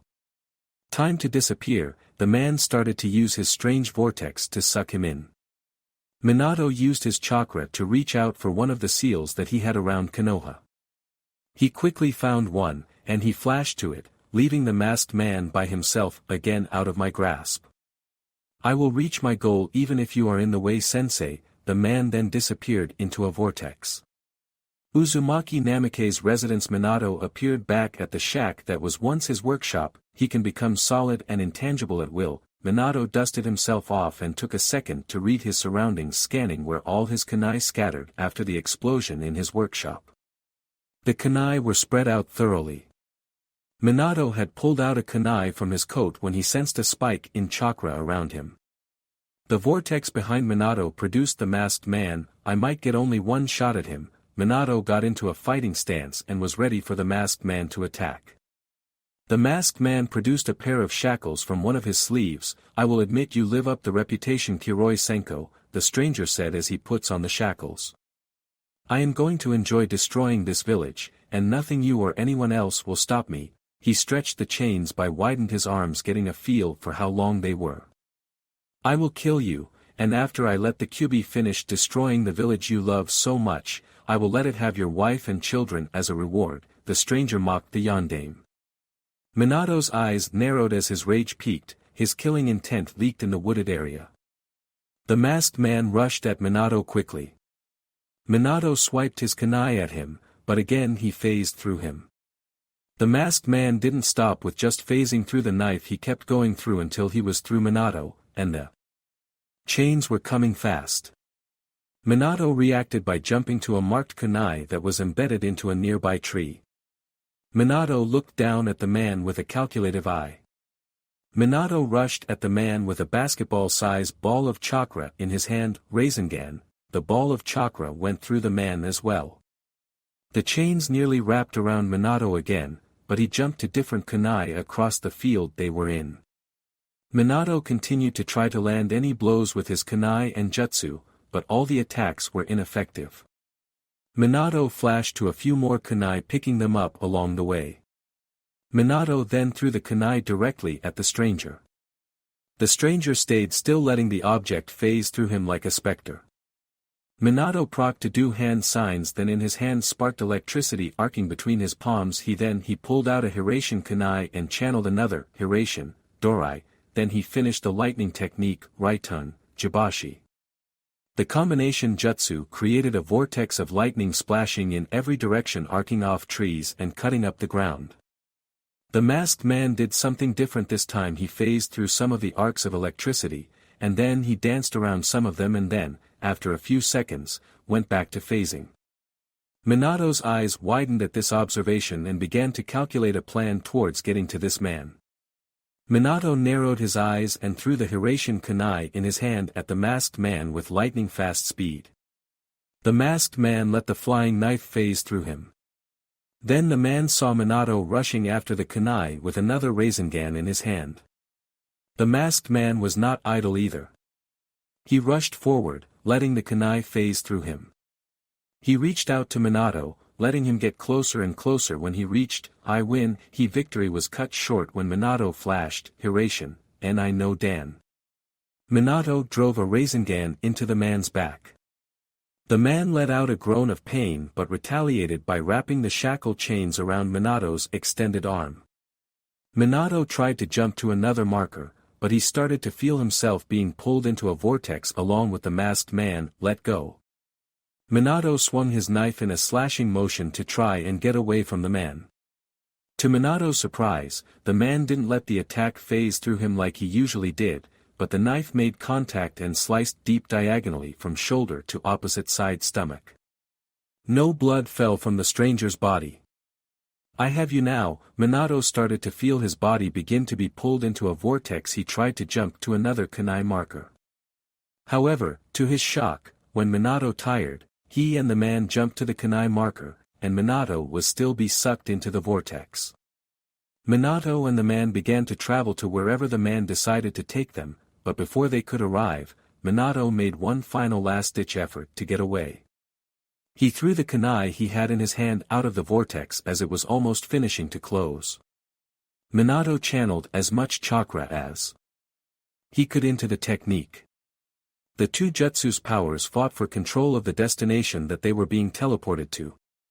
As Minato put his chakra into the jutsu, yellow sparks appeared around him as he tried to jump to safety. Minato would start to disappear but then reappear with his arms still bound in the chain of the shackles. Minato pushed more and more chakra into the jutsu as he began to flicker more and more. He placed a seal on the man's chest with his trapped arm and shouted as his Hiraishin no jutsu finally worked. Minato appeared alone near his old workshop flopping in the dirt. Little to Minato's knowledge, in the far distance of the village, another flash shined into the night, and then a loud thud echoed into the night sky and terrified local wildlife scattering from the area. Minato coughed from the sudden rush of air in his lungs. Minato slowly pushed himself up off the ground. Still wrapped around his offhand was the chain for the shackles and his assailant's arm. Minato dropped the man's arm and was shocked to see the appendage start to melt away. Minato felt chakra surge next to him as the attacker appears from his vortex gripping the stub where his arm used to be. I can't feel my connection to the Kyuubi anymore. You're doing, I presume. The stranger looked down at the seal that now coated his chest. As always, the seal master of Konoha lives up to his reputation, he said in indifference. The man's cool voice showed no signs of pain from his missing arm or that he was sliced or hit with a Rasengan. Your plan to destroy Konoha ends now, Minato stated while breathing heavily from exhaustion. You may have taken away my control of the beast, the red eye shined through the mask, making Minato's eyes go wide. But now it is an out-of-control beast on the loose. The masked man began to use his vortex to disappear. The beast will finish what I made it start, and there is nothing you can do to stop it. The man's calm voice was even. Off in the distance, there was an explosion followed by a scream, and Minato could faintly feel the ground beneath his feet shake. Who the hell are you? Why are you doing this? Minato demanded as he stabilized his breathing. He wished when he cut the connection from the Kyuubi on the man, he put a Hiraishin marker as well. I will tell you who I am. Namikaze Minato, Kiroi Senko. The man started to get sucked into his vortex. I am the one who will bring an end to the era of shinobi. I am the one who will be the god of this world. I Uchiha Madara as its ruler, and like a voice on the wind, he was gone. Minato finally let go of a breath he knew he was holding and fell forward. He caught himself sticking his hands in the dirt below him. His chakra was nearly gone from all the Hiraishin jumping he was doing, especially the last one. He pushed himself up from the soil and then felt the killing intent wash over the area. The fox was loose, and it was up to him to stop it. Minato crunched up the dirt in his hands as he thought about his wife, his newborn children, the man who was a teacher, his last student, and the man who mentored him into being Hokage. They all need me, and I won't let them down. Minato found his inner resolve, looked towards the direction of the village, and like his moniker, he flashed away. Konoha Minato flashed back to the Hokage tower. He saw the destruction the beast had caused to his village. Minato did notice that his forces managed to push the beast out of the village's walls, and not so far off, he could see the fox battling his shinobi. The damage had been done to the village. Buildings were rubble, the fire burned brightly, and from his viewpoint from the tower, he could see bodies of both shinobi and civilians alike littered roads, debris, and roofs. The village looked like a war zone. Minato jumped out a window of the tower and made his way towards the fighting. The fox was breathing fire down upon his men. Minato rushed towards the fight, jumping from rooftop to rooftop. He launched towards the giant walls of the village, sticking to the sides and running up it at fast speeds and launching himself up high in the air and over the walls. The sight of a giant red rabbit-eared fox with 9 tails that were flattening the forest around it. Minato looked down to see the Sandaime Hokage. Hiruzen Sarutobi was with his famous summon in the form of a giant thick bow staff, Hiruzensama. Minato called out as he landed next to his predecessor. Hiruzen was wearing a black jumpsuit, mesh segments over the lower portions of his limbs, and a green gauntlet that covered much of his right arm. He also wore an armored hood with a bandana-like forehead protector over this, tied with 2 long straps. Across the back is written with the kanji for fire. Minato-kun, about time you joined us. Where have you been? Hiruzen said as he spun around his staff, ready to continue the assault. Dealing with a problem that may come back to bite us, Minato said as he narrowed his eyes at the mighty beast that just crushed 2 shinobi that threw explosive tags at the monster's face. Minato gasped as he saw the loss of 2 shinobi, and now the fire in his belly roared for action. Hiruzen-sama, pull back the troops, get them back and tell them to stay out of this fight. Hiruzen looked toward Minato with a questioned gaze. What do you plan to do? Minato didn't look back at the former Hokage. To level the playing field, Minato dashed forward, then ran up the tree. He got to the top of the tree, then launched himself up and performed a series of hand signs, Kuchios no Jutsu. Minato shot his hand forward the air, a seal array appeared. The result of the jutsu was a giant toad. The color of this toad is a dull, rusty red, but around his eyes and on his lips and chest are bright red markings.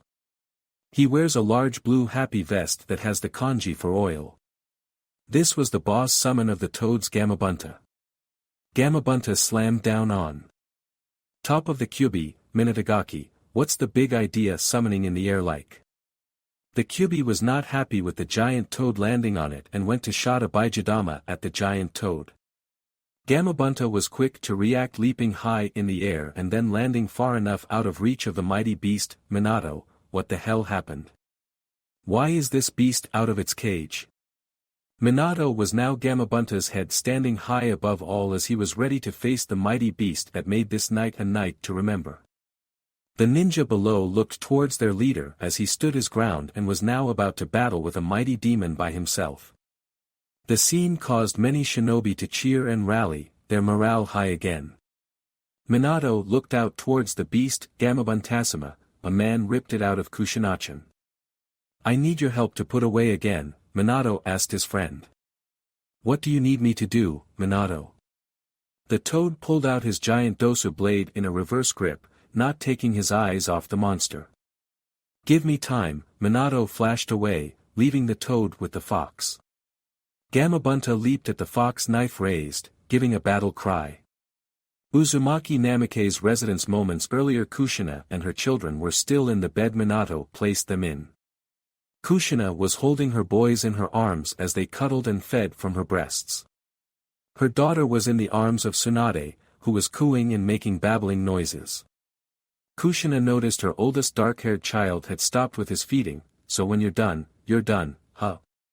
She looked at her middle child, who was still feeding. Can't say the same for your brother, she giggled. She looked over to the children's godmother, who was making babbles back at the newborn girl. Tsunade, hand me Narumi and take Naruto, please. I want to make sure my little Haim is fed. Kushina smiled as the 2 infants were exchanged, and immediately Narumi found her mother's nipple and latched on. Tsunade took a good look at the small infant in her arms now, and immediately she noticed that the black hair on top of his head. While it was faint, it was still visible, and the fact he did not share the whisker mark as her 2 siblings. The baby looked up at him with deep purple eyes. Tsunade smiled at the small boy and bopped his nose lightly, getting a giggle out of the boy. My, a quiet one, aren't you? All that has been going on and still hardly a yell out of you. I could just eat you up, and look at those beautiful eyes. She wiggled a finger at the infant, and his eyes followed intently at the waving object. Naruto tried to grasp at the finger, but Tsunade teased the boy, moving her finger away from him as he was about to grasp it. This did not deter the infant from trying to grasp the object of his interest. Kushina smiled at her friend. Looks like you have some baby fever with that twinkle in your eye. Tsunade nearly dropped the baby in her shock, in which made Kushina practically leap to catch her oldest child. They both quickly steadied themselves and continued on Tsunade, who was still teasing the small black-haired babe. Very funny, Kushina-chan, Tsunade replied with a tick mark over her head, "It is a little too late for anyway, I'm old, and none of the men in this village have the balls to approach me, let alone ask me out." Kushina had a mischievous smile spread across her face. "I know a certain white-haired Sannin that would take you up on that offer." Kushina's grin grew wider as Tsunade became angrier.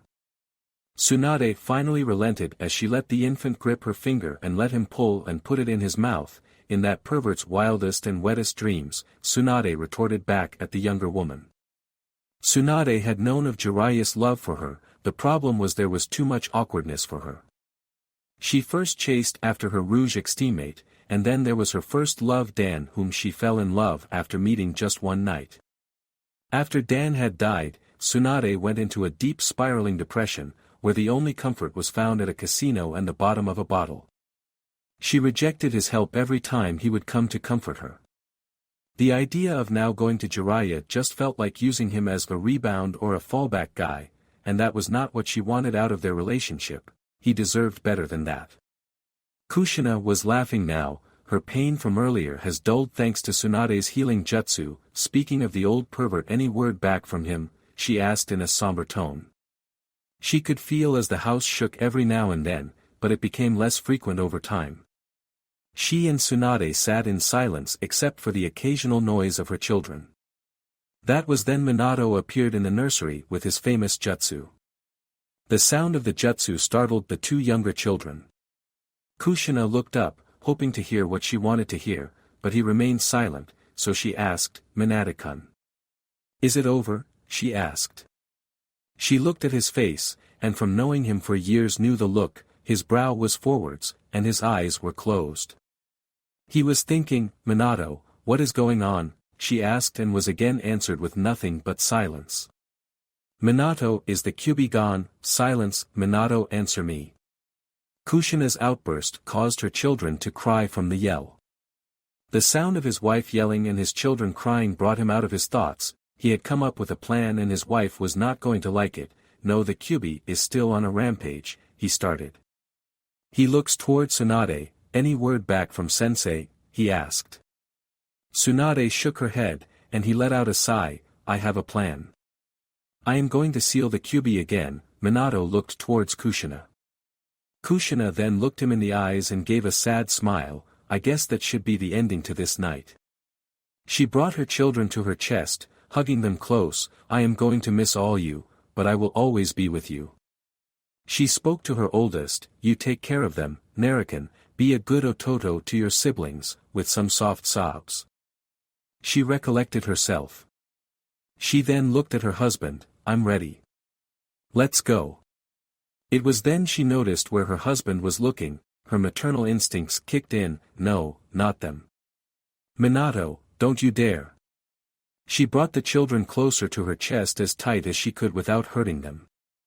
Tsunade was out of the loop on Kushina's thoughts as her mood did a 180. Minato's heart had ached at the frightened look Kushina gave him. He hated to see how frightened his emotions showed on his face. The hurt look on his face didn't ease Kushina. Minato wished his wife didn't have to see this, but he needed to seal the beast somewhere. Kushina is too weak from the extraction to seal. This is the only way. Minato took a deep breath and schooled his emotions. His face became blank as he walked up to bed that held Kushina and his two youngest. "There has to be someone that can handle the beast. Our children can." Kushina tried to back away from her husband. Minato wasn't here as a husband, he was here as a Hokage. He reached for the children but was now blocked by another body in front of him. He gave a tired sigh. This night had been long, and he had a chance to end. "Tsunade, there is no other way." Tsunade looked at the Minato unmoved. She would defend these children from whatever Kushina feared. "Minato, you better tell me what you plan on doing right now." Her voice had venom in it. He made his advancement towards them. Minato sighed. He knew that it would be painful enough with what he was about to do to his children. "I am going to seal the Kyuubi into the children," he bluntly said. What he was about to say would break his wife's heart. "I am going to use the Shiki Fujin to do it," he declared.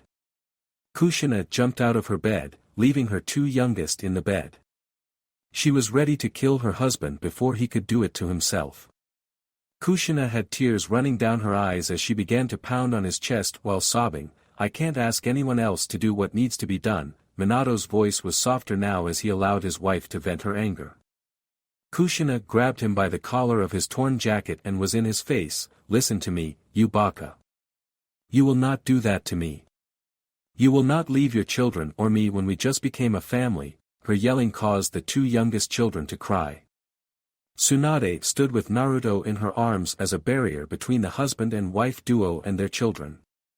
Kushina relented, giving a nod to Tsunade as she stepped aside. Minato walked to his two youngest children and cradled them into his arms. Minato reached for his oldest, hoping to take his oldest as well. Tsunade refused to give up Naruto until Kushina tried to sway her cousin. Tsunade didn't hand over the boy, she just kept him tight in her arms. "I am going with you. I can't let all you people have all the fun," she smirked as she jostled Naruto, so it was more comfortable for her to hold him. Minato nodded at her and looked to his wife one last, but before he flashed away, he heard the voice of his wife, "Good luck and come back." "Both of you." Minato flashed a small smile, and he and Tsunade were gone. Kushina gave a silent prayer to whatever deity was listening and hoped that everything would turn out alright. Battlefield. Minato appeared back to still see the giant boss Toad still fighting the beast. "Minato-kun, you are back." Hiruzen landed next to his former student, his successor, and 3 infants. "Minato, are those your children and why are they here?" Hiruzen's curiosity still piqued even with the danger that surrounded them. Before Minato could answer, there was another battle from Gamabunta as he charged the beast with the sword still in hand as he continued to swipe. He managed to nick the beast's ear, but the 2 pieces stitched themselves back together like nothing happened. The cuts on the Toad boss were still present as his happy was hanging off him in shreds and blood soaked from wounds all over his body. There was one particularly nasty cut that went vertical on his left eye, which he had closed. "I am going to seal the fox into my children and stops this rampage." Minato made 4 sealless Kagebunshin, 3 clones left, already knowing the role they would play tonight while one. "How the hell do you plan on doing that?"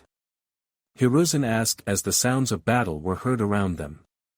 Minato gave his predecessor a guilt-ridden look. "I am going to use the Shiki Fujin and the Hack no Fuin Shiki to split into 2 and then seal Yin and Yang half into 2 of them." "You will die, you young fool," Hiruzen retorted back.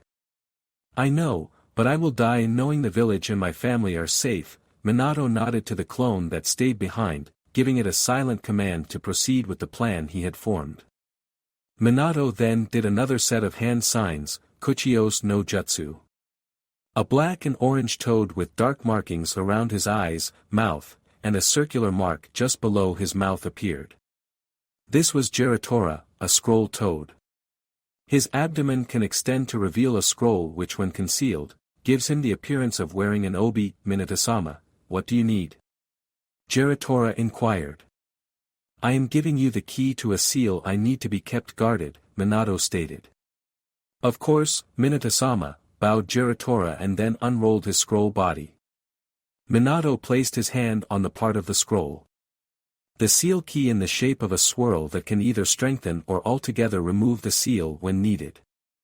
Minato nodded his head and, with a nod back, the scroll toad left in a puff of smoke. Suddenly the clone put its hands in the air in front of it, and a seal began to form. In another part of the woods, the clone of Minato did the same and the second and the third. What started to develop was a barrier of purple coloration, and it seemed to be growing from the clone. It was at this point that Hiruzen and Tsunade saw that the seal the clone was doing was part of a bigger seal, Shisekyojin. The clone shouted. The seal encircled around the Kyubi and Gamabunta. The wounded summon boss saw the seal forming and knew it his part had been played. Gamabunta gave a chuckle. "So that's the plan, huh Gaki?" Gamabunta put his signature pipe in his mouth. "See you around, Gaki. The rest is up to you." Gamabunta then exploded into smoke going back to his home of empty Mayaboku. The seal was a success, and the Kyubi was trapped. Even when the mighty beast was bashing against the sides, it held firmly.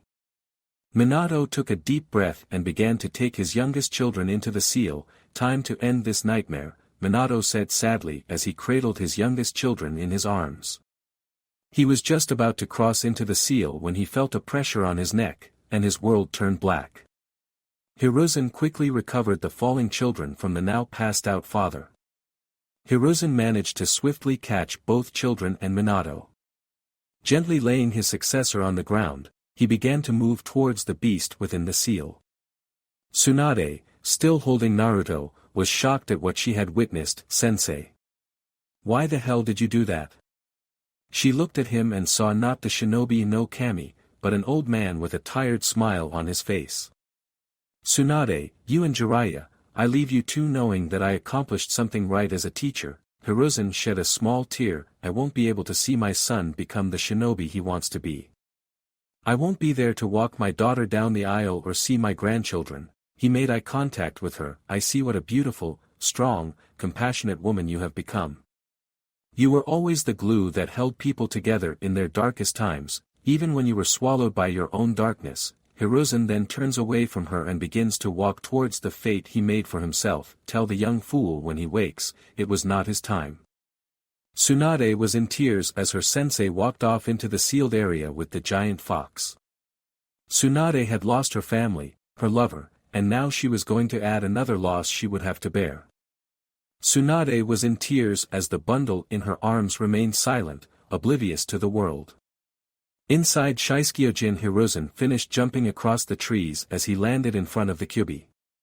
The Kyubi was doing its damnedest to get out of the seal. Its clawed paws were trying to dig into the seal, but the seal did not waver as it took all the punishment that the Kyubi was dishing out. It was then Hiruzen made his move. He quickly had a sealless Kage Bunshin summoned an altar to place the two infants on it. Hiruzen then did a series of hand signs before he clapped his hand together, Shiki Fujin. It was then a translucent, gaunt specter with a demonic visage came forth. It is much larger than an average human, possessing long, shaggy, white hair, from which two red horns protrude, as well as purple-colored skin. It is draped in a large white kimono and carries a set of prayer beads. In its mouth was a tanto. "Shinigami, I need to divide the soul of the beast into the two children before you. I assume my soul if good enough payment." The specter made no sign of understanding what was asked. It was then the giant fox felt the presence of the Shinigami. The fox may not have been able to see it, but looking down, he figured what the old man wanted to do. "I will not be sealed, never again." The Kyubi raised its claw to strike down the older man. The Kyubi reached closer and closer till it felt its power begin to drain. It was then that it saw the Shinigami itself, connected to the life force of the old man. The Kyubi began a useless battle of tug-of-war as its power was ripped from it and then divided into two. "Damn you, Ningen, I will escape from my prison. When I do, I will destroy this village and then go after that Uchiha." Now was the time to finish the sealing. Performing another set of hand signs, Hiruzen then placed his palms on the two children's stomach. "Hak no Fuin Shiki." The Kyubi was split into two halves, a yin half and a yang half. The yang half was put into the boy, and the yin put into the girl. Two seals then appeared on their stomachs, symbolizing that the seal was finished. Shinigami, with its side of the deal done, claimed its prize. Hiruzen gave no resistance as the Shinigami took the tanto from its mouth and sliced the soul from Hiruzen. Hiruzen felt himself go cold as he fell forward in the grass below. His breathing was becoming shallow as each breath was painful, and his eyelids began to feel heavy. In his cloudy vision, he could make out a head of white hair. Jiraiya arrived a moment ago and came upon his village in flames. Jiraiya was speechless as he rushed through the forest, seeing dead bodies of his fellow ninja littered across the forest floor and in the trees. He saw what appeared to be to Kyubi out of its seal. Jiraiya's first was Kushina and feared that she was dead. He raced as fast as he could, running towards where the giant purple seal was. As he approached, he noticed that the fox was beginning to shrink and then finally disappear. Jiraiya began to race towards the last spot he could guess where the Kyubi last stood. As he got closer, he could hear children crying. As he followed his hearing, he came to a clearing. In the center of the field was his former sensei standing with a smile on his face. Jiraiya gained a smile himself. The smile didn't last long as he saw his teacher fall forward and hit the ground hard. Jiraiya rushed over to his sensei. Jiraiya slid next to his sensei. Jiraiya clapped the man's cheek, trying to keep the man awake. Hey sensei. Come on now. You're getting tired in your old age. Hiruzen's eyes opened slightly and focused on the blurry figure that was holding him. Jiraiya, arriving in the end with a grand entrance, a smile graced his lips. Jiraiya gave a sad smile towards the downed man. You know me always. I always show up to save the day. I am the gallant Jiraiya. After all, you want to know something, my boy. You really are my prized student. Hiruzen's voice began to lose its volume, his life nearly coming to an end. What do you mean, sensei? I was the no-name brat of the group. Orochimaru was a prodigy, and Tsunade was the princess of the village. Jiraiya gave a humorless chuckle. Yet you were the one I had to teach. Tsunade had her clan, and Orochimaru breezed through everything I taught. You were the one I spent teaching and nurturing you. You were the one who came for extra training and beat himself into the ground to catch up to his teammates. Hiruzen's smile started to waver. Thank you, sensei. I always thought I was ordinary. I mean, I was a nobody with a prodigy and a clan heir. PFT, I know no one believed I would do anything great, my boy. I always believed you. Hiruzen's eyes were nearly shut as he wheezed. My time is over. Jiraiya, listen to your sensei's last request. Help train the next generation to stop this. Stop all this violence and bring peace to the world. Help make an old man's dream come true. Hiruzen's eyes shut as the last breath left his body. I promise, sensei. Jiraiya felt Hiruzen go limp in his arms. Tears began to fall on the face of Hiruzen. Jiraiya started to whimper, and then it grew into an anguished cry that resonated into the night sky. The next day the night ended with Jiraiya staggering out of the forest and through the gates of Konoha. Jiraiya was met by Tsunade and Minato at the gate. Even though the night was won, there were no parties, no cheers of joy. Tonight many wept and buried loved ones. Many things changed after this night. The funeral for Hiruzen Sarutobi was large, and every remaining person in the village attended. A teary-eyed Tsunade and a solemn Jiraiya were in front of the tombstone the longest. Narumi and Menma were presented as the new Jinchuriki of the Kyubi no Yoko. They were praised as saviors of the village and the prince and princess of Konoha. Uzumaki Namikaze's compound. Minato was in his office, still replaying the day over and over again, trying to figure out how Madara knew when and where Kushina was giving birth. He only told 3 other people where she was giving birth: Kakashi, Tsunade, and Jiraiya. Minato knew Kakashi wouldn't compromise his family. Tsunade was with them to help with the delivery, and Jiraiya was not even in the village. The frustration and bottled-up emotions finally broke through. He let out an anguished roar, smashing his fists against the desk and throwing all the contents of the desk crashing to the floor. He rested fist against the desk, taking deep breaths to calm himself. His ears picked up the sounds of his children crying. He continued to try and calm himself. It was a short while when he heard the crying of his children stop. The door of the office swung open, relieving an angry Kushina. She was about to tear into Minato for scaring the children when she saw the state the room and her husband was in. Kushina quietly walked behind her husband. She reached around his waist and hugged him tightly. Kushina buried herself into her husband's back, trying to take away her husband's pain. Minato touched the back of her hand with his hand. I'm sorry. Kushina nodded into his back, understanding what he was feeling for the first time in his life: helplessness. He twisted in her arms, so he was facing her, and he hugged her back and placed his chin on her head.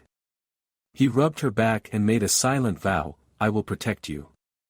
All of you. 1 year later, Uzumaki Namikaze's compound. Kushina was with the children in the living room, holding the arms of Menma, trying to get him to walk.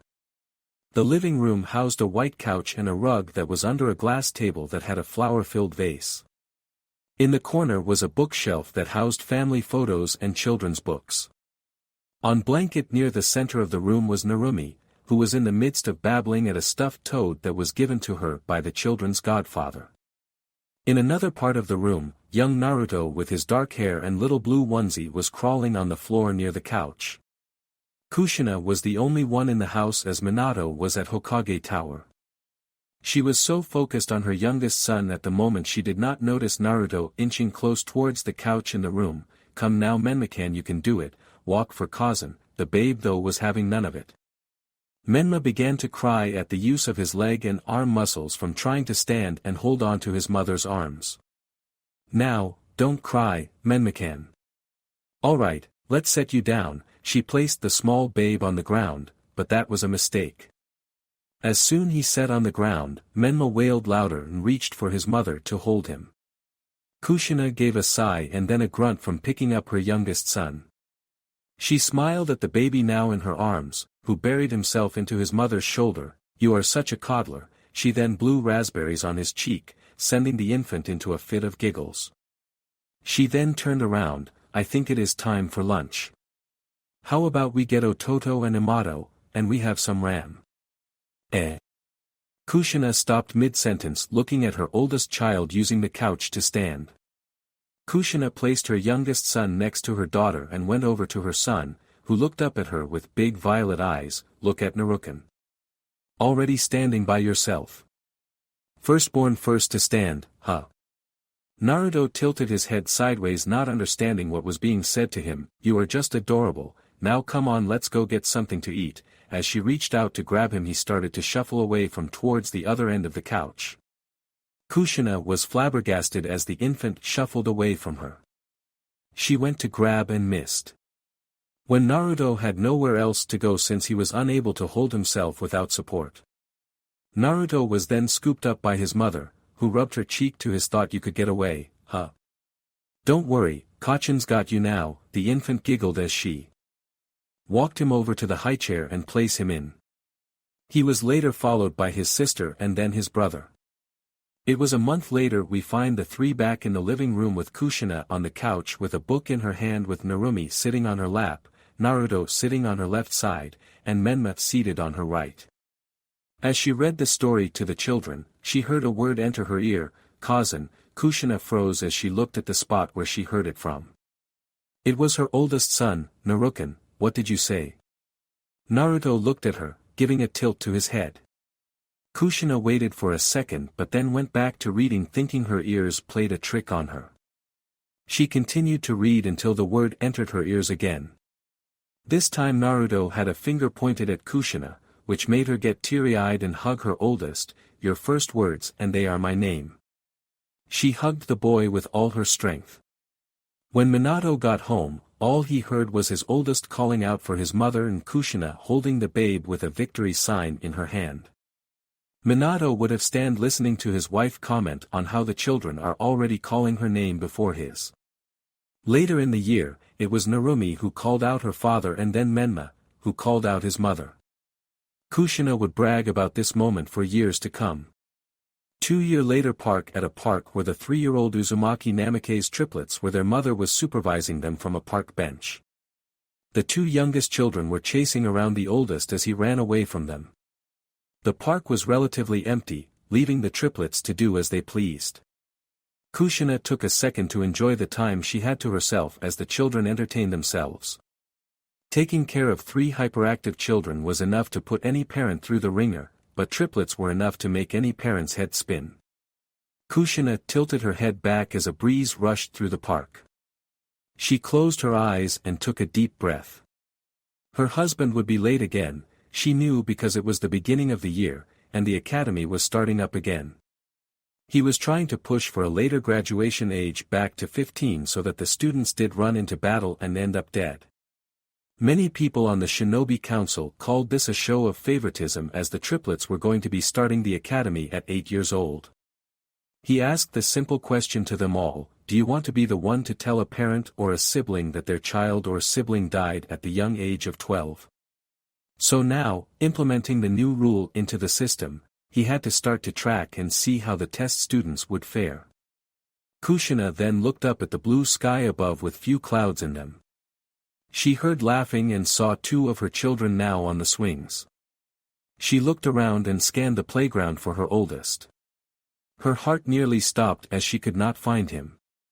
The maternal instincts kicked in as she ran to her younger children, Menma. Narumi. Where is your brother?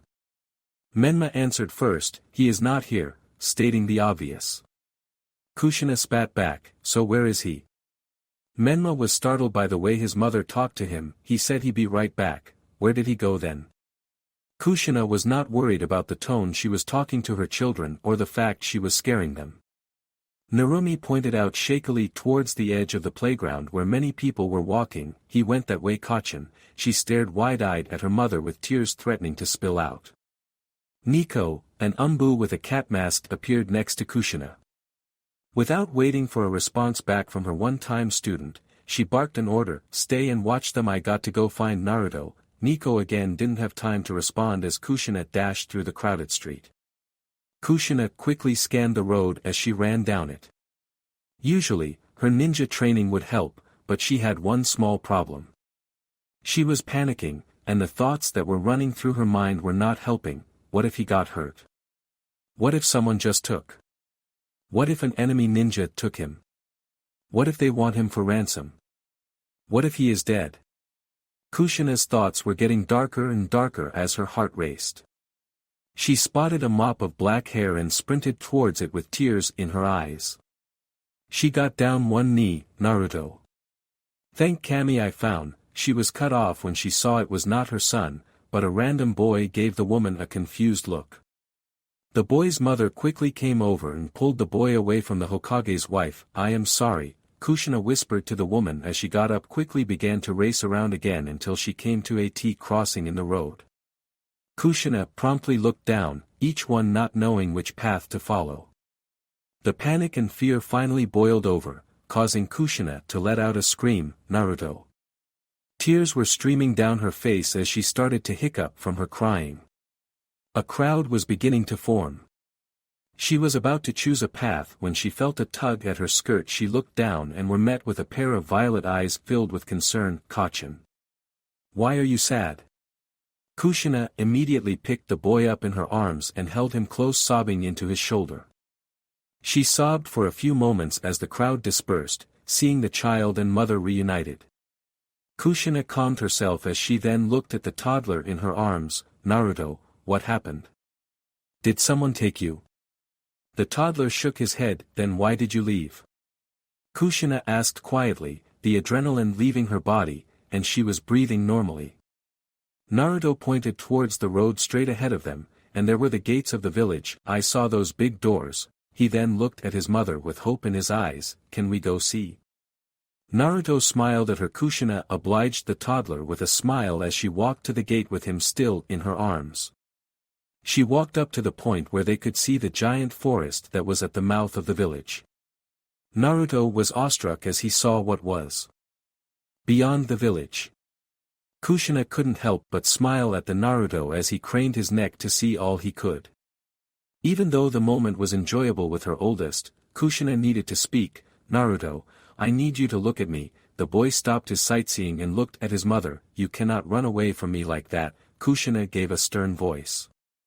Naruto bowed his head in shame. You have any idea how scared I was? You left without a word, and you left your brother and sister. I am sorry, Kachin, Naruto said without looking up at his mother. What if something happened to them while you were gone? Kushina stated to the young boy. Naruto didn't respond, not wanting to see the look on his mother's face. Kushina, seeing how sorry the boy was, decided to speak up. Don't ever do anything that will again, okay? The boy shook his head. Promise? She asked. She taught her children the value of a promise and how an Uzumaki was only as good as his word. Promise, he answered back, but being a 2-year-old, he pushed his luck. Can we see more, referring to the outside of the gate. Kushina playfully tapped his nose with a finger. Next time. Come on, let's get back to your brother and sister, I bet they are worried." As she placed him down and took his hand, they began to walk away. Naruto, however, looked over his shoulder one last time, watching as the forest got further and further away. That night, with the children asleep in their rooms, Kushina waited up for her husband to return, as she had a story to tell him. She would explain what happened at the park and what transpired afterward. She would say to him that Naruto was a little adventurer looking to explore, and Minato could only laugh at how animated his wife would get. They talked till they eventually found themselves in bed. In the room down the hall, the oldest of the triplets looked out towards the moon. His eyes then landed on the walls that blocked his view of the forest. He wished to know what else was out there in that great big world. 2 years later, Naruto, at 5 years, was out of the village. In fact, he just passed the village gate. Naruto knew he promised his mother he wouldn't do this, but the opportunity had arisen, and he couldn't let that go. The twins were with their father and godfather, apparently talking about the upcoming training they would be doing. Naruto snuck out of the house and ran to gates that he would always stand in front of. Ever since the incident when he first discovered that there was more to the outside world, Naruto had been standing in his regular spot when he got bolder and took a step forward and then another and then another. He was at the threshold of where the gate would close. Naruto's blood was pumping, and his heartbeat was fast. He was so close to what he wanted, to go exploring. Ever since Naruto could leave the house by himself, he was always exploring. First, it was the clan district, then the market district, and then the red light district. It took Naruto a whole year to thoroughly explore the village. He mapped out the neighborhoods, roadways, buildings, and even the alleys. Naruto was smart for his age, and he had a good sense of direction, and that year he mapped out the whole village into his head so he could never get lost. Naruto peeked at the guard station and found the golden opportunity he was waiting for him. He saw the guards asleep and lightly snoring. One guard had brown hair and dark eyes. His hair is combed down and always covers his right eye. He wears his forehead protector like a bandana along with the standard Konoha shinobi outfit, which goes all the way up to his chin. The other guard had long, spiky, black hair, and dark eyes. He has a strip of bandage running across the bridge of his nose and a marking on his chin. He is wearing the standard attire of a Konoha shinobi, complete with a forehead protector and a flak jacket.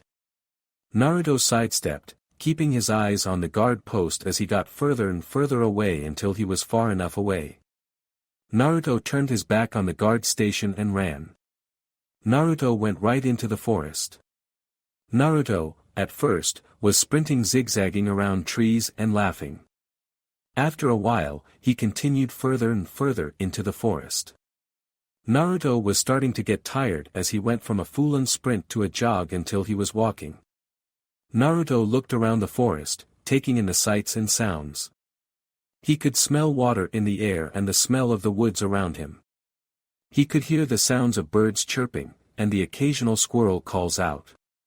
Naruto was beginning to lose track of time as he was enjoying this rare opportunity. As Naruto explored, he came across some areas that were of interest to him. He came across an area with a giant crater in it. The trees in the area were damaged, some were missing parts of their trunks, and some of the branches had a bald spot that looked like they were never going to heal. There was no grass in or around the crater. Naruto stood at the edge of the crater and peeked down into it. What could have done this? He asked himself out loud. He squatted down, and he reached into the dirt and found it brittle and arid. Naruto catalogued in his head the scar in the ground as a landmark for him to use later when making his map. Naruto left the scarred land and traveled in another direction as he continued onward. He was still enticed by the massive forest that he began to notice something.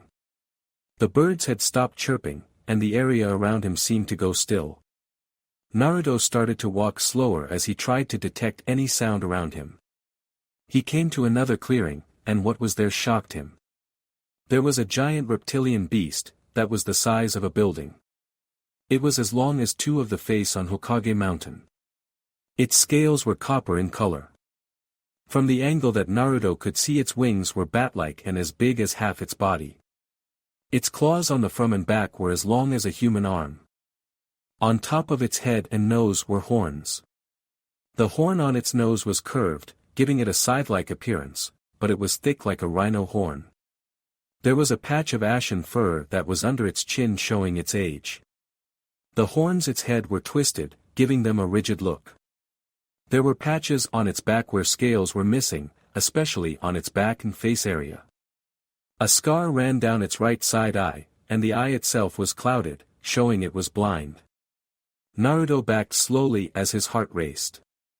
Fear gripped him as back slowly, but with him not seeing where he was going, he stepped on an acorn that crunched under his feet. The sound of the acorn breaking apart alerted the beast, which quickly snapped its head towards the shaking 5-year-old. The beast's long muscular neck stretched to full height, looking down at the frightened child. The beast's mouth moved, and it spoke.